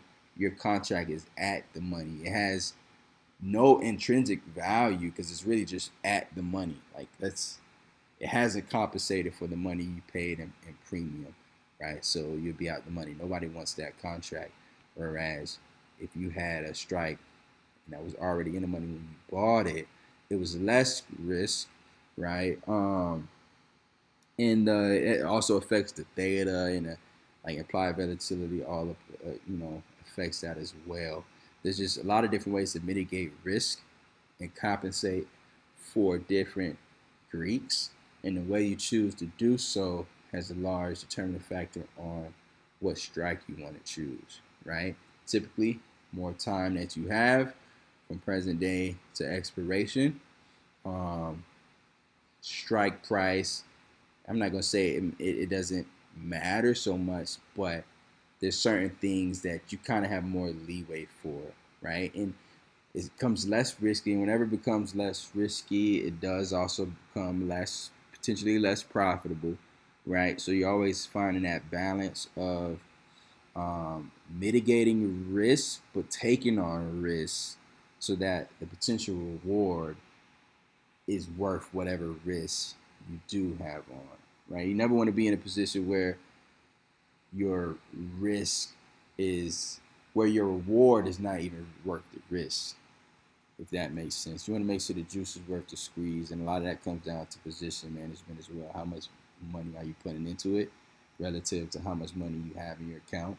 Is it a lotto, right? Because you're going to see the word lotto a lot. And when it comes to lottos, people treat lottos differently, right? If you see a lotto is something that, if it plays off, the reward is very, very high, right? Whether or not the risk is worth the reward is going to depend on how much money are you putting onto it, right? Am I putting a large percentage of my money in a lotto because I know that if it goes as planned, I'm going to make a lot of money. But if it doesn't go as planned, which is more likely that it doesn't go as planned, if it's a typical lotto, am I going to be out of a lot of my personal money? Or you just put in, a very small amount of money into a lotto, and it's like, all right, if it doesn't go as planned, which has a low chance of doing anyway, it's just a lotto. It doesn't matter to me because it's a small amount, but if it does go as planned, it's like, okay, wow, I just made 1,000%, etc. So a lot of different ways to answer your question. how do you determine the strike price? Um, and a lot of that is going to require a fundamental um, understanding of these options basics and your goals implied. And you do get a lot more ability to make good risks and reward decisions and predictions the better your technical analysis becomes, right? Because you always have two different types of analysis. Some people are one and none of the other. Some people are both. But I think a fundamental analysis being, it's going to be the research that you do that informs you as to the quality of a company, right? How much money are they making? What are their products, etc.? What is their outlook? What guidance are they giving? What are their earnings, etc.? Whereas technical analysis, so fundamental analysis helps you determine what's a good company to buy. Technical analysis, reading charts, looking at patterns, etc., helps you determine when's a good time to buy that company, right? Some people use strictly technical analysis, and they may not give too much thought to fundamental analysis, but oftentimes those guys are also just trading. They're not really looking for an investment. So, does that answer your question? Swole Granny, I like that name. Never too old to work out. How do you actually buy an options contract? I think I actually skipped as far as first of all, thank you for doing this. But the question is, on what platform you find best for options trading or buy? So that's a good question. So what I will say, excuse me, is me personally, when it comes to using my charts and everything, I love Thinkorswim. Right? When I'm doing my technical analysis, you'll always see me posting charts that are snapshots of what I have on Thinkorswim. Right? There's just so many features that you can use. You can make different drawing sets. Like, I haven't been looking much at Amazon. So you pull up Boeing, I got stuff all over Boeing. All these different sets. Right? There's just a lot of functionality in Thinkorswim when it comes to technical analysis. And if you're ever looking to sharpen up on anything investment or trading related, they also have the education center. There's just so much valuable. It's actually how I first learned how to trade options, doing this options course in here. But when it comes to buying options, see what you have here. You see it is very helpful to use this tool right here. But honestly, when it comes to each thing has their different pros and cons, right? They also have a really good mobile app, right? And then you compare it to something like Robinhood. Robinhood obviously doesn't have this much functionality. Like, I'm not doing any technical analysis on Robinhood. It's just not happening. It's not. It's meant for more basic understanding of stocks and options trading. However, what I do like with Robinhood, one, they have the instant deposit. That's been convenient. Sometimes too convenient. And then also, I like the way that Robinhood displays their options prices, right? Their options train is very user friendly, right? And of course it is, because the audience is your average person, your average retail trader. Whereas Thinkorswim is not for the average retail trader, but it's for the average retail trader or professional trader or whatever who wants more functionality so that they can do more things in their analysis, right? It's not standard when you have a TD Ameritrade account, right? That's why you have to download it from their website, Thinkorswim platform. Whereas the standard setup, you access on their website, and it doesn't have all this functionality, right? So, in my experience, I've used Robinhood and Thinkorswim.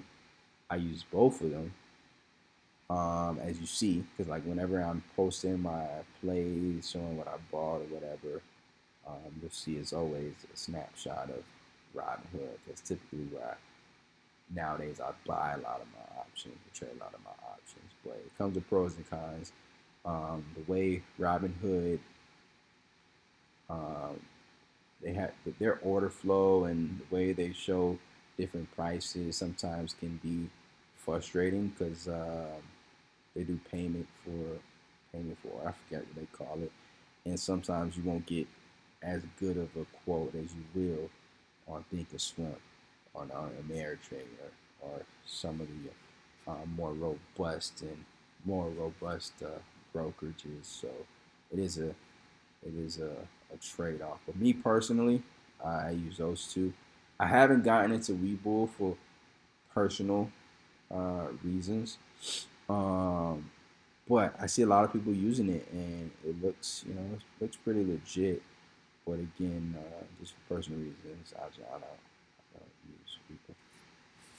Yeah, it looks good. A lot of people use it. One of you guys did ask me about how do you buy stuff in Webull. Um, and so you want to look for the basic things, right? Each brokerage is going to be different. But as long as you understand the basic components, um, you'll realize how they're all pretty much the same, right? You want to find out where their options chain is. You're going to have, in some way, shape, or form, a list of expiration dates, right? You're going to click into those expiration dates, however they're listed, and then you're going to look for either your calls or your puts. And you're going to look for your strikes, right? You're going to look for your bid and ask mark, etc. And you're going to look for whatever buttonology they provide that simply allows you, like once you have already picked those components of your option contract that you're looking for, that allows you to like buy or sell it. If that makes sense. Uh, but I'm not the guy to teach buttonology for Webull. But there are some traders who do use it, and some moderators and guys on the staff that use it are good. I think Gabriel Vienna uses that, and he's a great guy. He knows his stuff. So one of those guys would be more than willing to answer that question for, I forget who it was who was asking that question. Um, chat, where is the chat? Chat is that. All right, so who else do we have? Does that answer your question, Tay? How do you buy an options contract?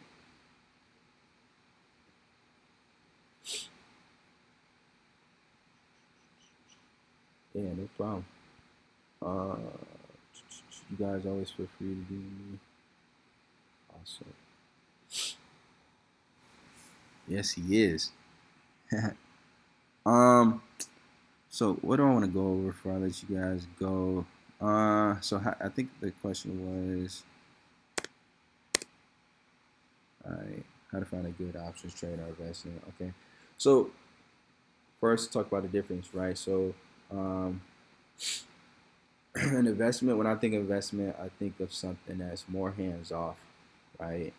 When I think of investment, I'm thinking of something that you've done your fundamental analysis, and you've done all your fundamental analysis to the point where you have a high conviction that this company is a good company, right?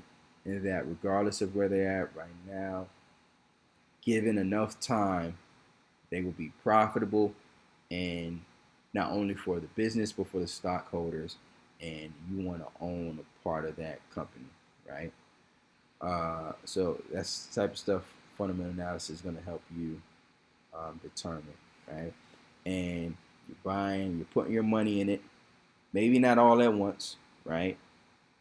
But you have some sort of plan to acquire shares, more and more shares, or very far out leaps, right? Which are far out options contracts, right? You have some form of plan that enables you to gain a portion of the stock, or option in this stock, and build that portfolio in a more of a set than forget manner, right? And what's important to realize, in my opinion, is that if you're going to do that, if you're looking to invest in something, typically, in my experience, from what I've read, from other people's experiences, if you're going to do that, if you're going to invest in something, you don't want to be looking at it every week, maybe not even every month, right? You don't want to fall into that trap of looking at it all the time. Like if you've done your research and you have high conviction that a company is going to be profitable for the company and its stockholders eventually, um, then you don't have to keep that at the forefront of your mind. If it's high conviction, it's high conviction. It just needs time, right? And if it takes more time, then it's giving you more time to acquire more, right? That fundamental analysis becomes very, very important in the beginning. But if you're going to invest in something, in my opinion, this should be a set then forget type of thing, because when you're checking it every day, and this is why a lot of people have different accounts. They might have like an investment account and then a trading account, so they're not always looking at their investment accounts and pulling stuff out and then losing money and all this type of stuff. Um, but that's what I think when I think of investment. Now, when it comes to trading, like, so if you're doing investment, technical analysis, it doesn't really matter. You're looking at buying and holding for a long time, not really trying to time the market, right? But when you start talking about trading, especially when you're talking about options trading, you, I feel like it's imperative to have at least a fundamental understanding of a technical analysis, right? Knowing when to get in, when to get out, and just kind of knowing how that affects your risk to reward. Because if you don't have that fundamental basis, um, yeah, you can follow alerts, and that's absolutely fine. But you at least have to have some type of self discipline to know when is enough profit enough. Like if your technical analysis isn't really sharp, right? Let's say you follow alert and you're up 20%. You have to go into that knowing, okay, I'm happy enough with this 20%. Okay, I'm gonna take this out, right?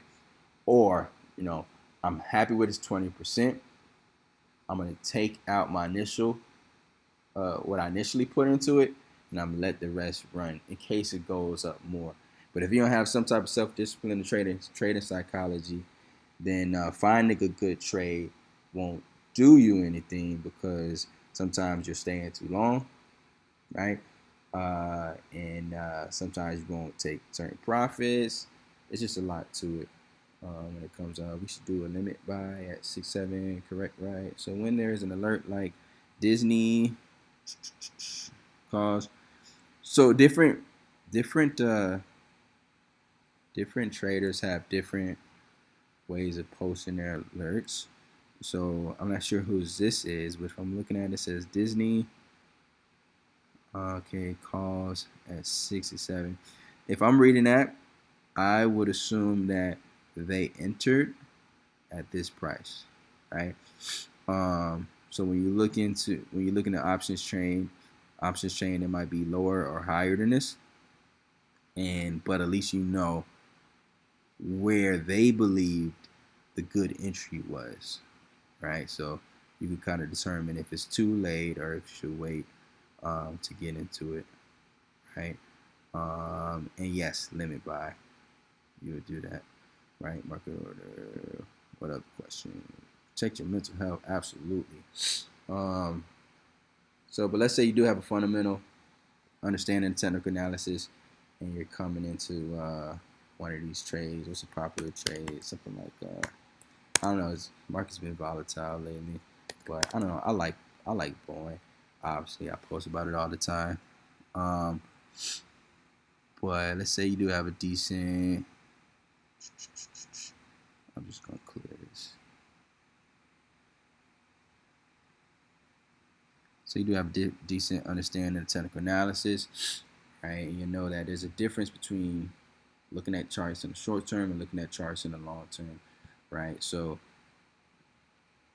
if you're looking for patterns in the very, very short term, you might find patterns, right? But those patterns are going to be, are not going to be as significant as they would if you found them in the long term, right?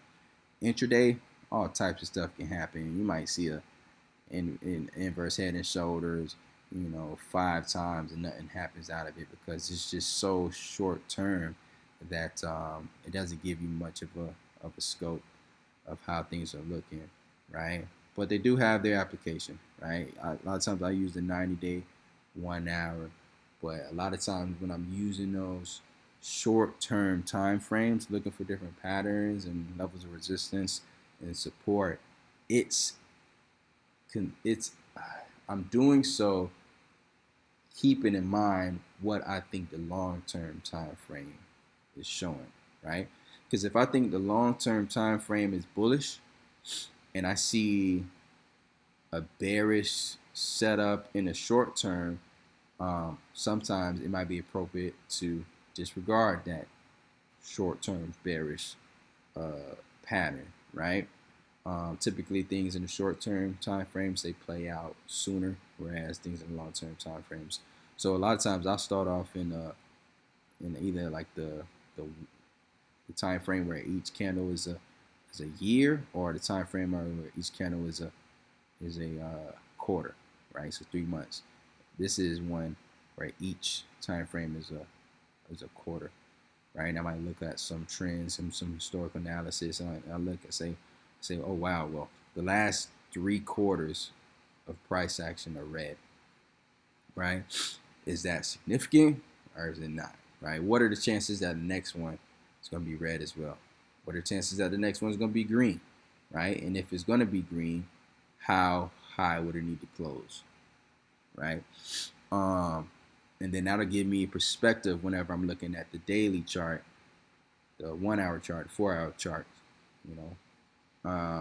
So in this case, I might look and say, all right, last 3 quarters red. All right, when was the last time we had 3 consecutive quarters of declines in Boeing, right? Which is a very popular stock for multiple reasons.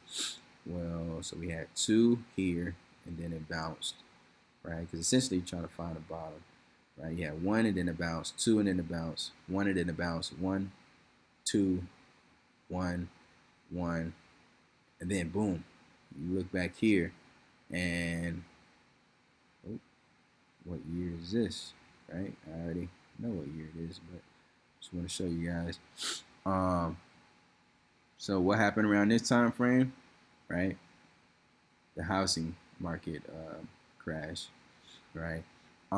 So you notice that from 2007 to 2009, Boeing had 1, 2, 3, 4, 5, 6 consecutive down quarters, right? 6 times 3 is what, 18. So yeah, 18 consecutive months of decline in this stock that is has a very large impact on the industrial sector. And now that gives you perspective, right? So fast forward, right? What can we attribute this decline to? Well, we know Boeing has had, and now we're talking about fundamental stuff. Now we know Boeing has some issues with their planes that have been crashing over the last few years, right? That started before the pandemic, right? And you had certain countries who were banning Boeing's planes from operating in their airspace until they met certain regulation criteria, right? So we know from a fundamental aspect, you've had some of that going on during this time. And then what make matters worse, the pandemic happens, and that drags Boeing even down further, right? And then it starts recovering, etc. And then it's had 3 consecutive quarters, 9 consecutive months of retracing its recovery. Um, so you play that into it fundamentally, like okay, well now we know that China, from a fundamental aspect, China has been looking to reinstate Boeing's um, permission or authorization to have their planes fly in the airspace. So orders are coming back, right? That's starting to pick up, and the predictions are that they're going to be cleared in early 2022. It was either late 2021 or early 2022. It didn't happen yet, so now it's looking like early 2022. Once that happens, a lot of that overhead of selling pressure is going to be removed, and I believe Boeing could start taking off. I honestly thought it was going to do that last quarter, but obviously it didn't, right? Because it hadn't had 3 consecutive down quarters since then, and now it does. So looking at things like that kind of gives you the long-term time frame and context, and then you go shorter. You bring up the weeks, right? What is it looking like on the week, right? You bring up the days, and when it comes to technical analysis, there's just so many indicators and patterns you can look for. A lot of times people find what works for them, right? And use a combination of them to find like a congruence of information. That's all. If you have fundamental information here and here saying that this is bullish, and then you have technical analysis is validating that bullish sentiment, that means more than just finding one technical indicator that's saying this is bullish, and not really having anything else that is also pointing toward bullish or bearish. So same thing applies with the time frames. So whenever you're looking for a trade, which is what we're going on right now, if you're trading, technical analysis, right? Follow alerts, all you want, and that's awesome. It's just you have to be even more careful if you're following alerts, because if you don't understand why somebody got in, you're not gonna fully understand when you should trim out or get out, etc. So it might be best to kind of, hey, if you're up, take it and run, right? Now, the more you build up your technical analysis and you're following alerts, then you have more of an idea. Okay, I see why so and so got in here. Wow, I didn't notice that this stock looked the way it did on this chart. Okay, all right, I see where he's getting at right here. You know, um, these were the conditions that made it a bullish trade, right? You'll understand that. So when those conditions change, you'll kind of understand. Okay, maybe I should take a little bit out. Maybe I should wait. Maybe I should just leave it alone, right? Different things to that nature. But for the most part, knowing where to find a good trade, technical analysis. For the most part, knowing where to find a good investment, fundamental analysis. Right? Our insiders buying the stock, right? Is quarter to quarter our sales increasing? You know what I'm saying? Things like that. If that makes sense. 2 questions here. We're kind of getting to that time. It's time to wrap up. Yeah, no problem, no problem. I hope you guys, grasping some of the stuff.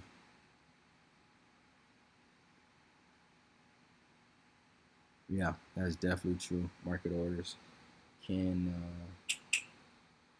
hurt you.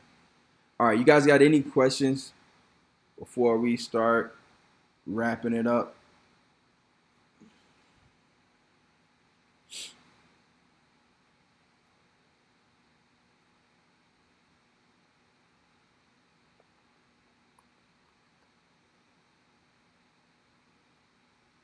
No problem.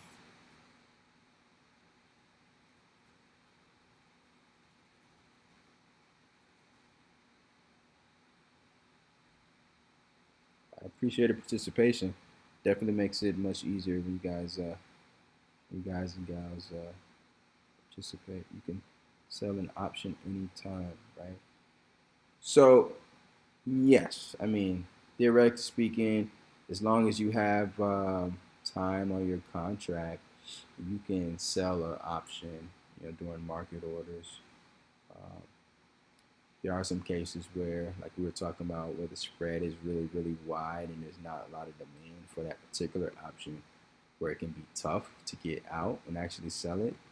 But we also talked about ways to kind of mitigate being stuck in those positions. Great question, though. Anybody else?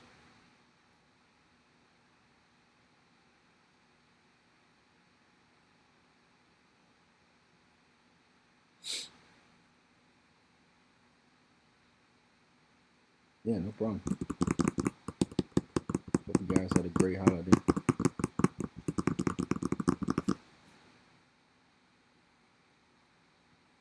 All right, if that's all, I'll probably just stick around for a few more minutes and give you guys 2 more minutes. See if any questions come up. If time, if you realize you have a question after this class that you forgot to ask, go ahead and put it in the student chat. If it's for me, just ensure that you tag me. You tag me in there so I can see it. I'm not always on my Discord, but I check it regularly. I meet my alerts and check it regularly to make sure I'm not missing anything.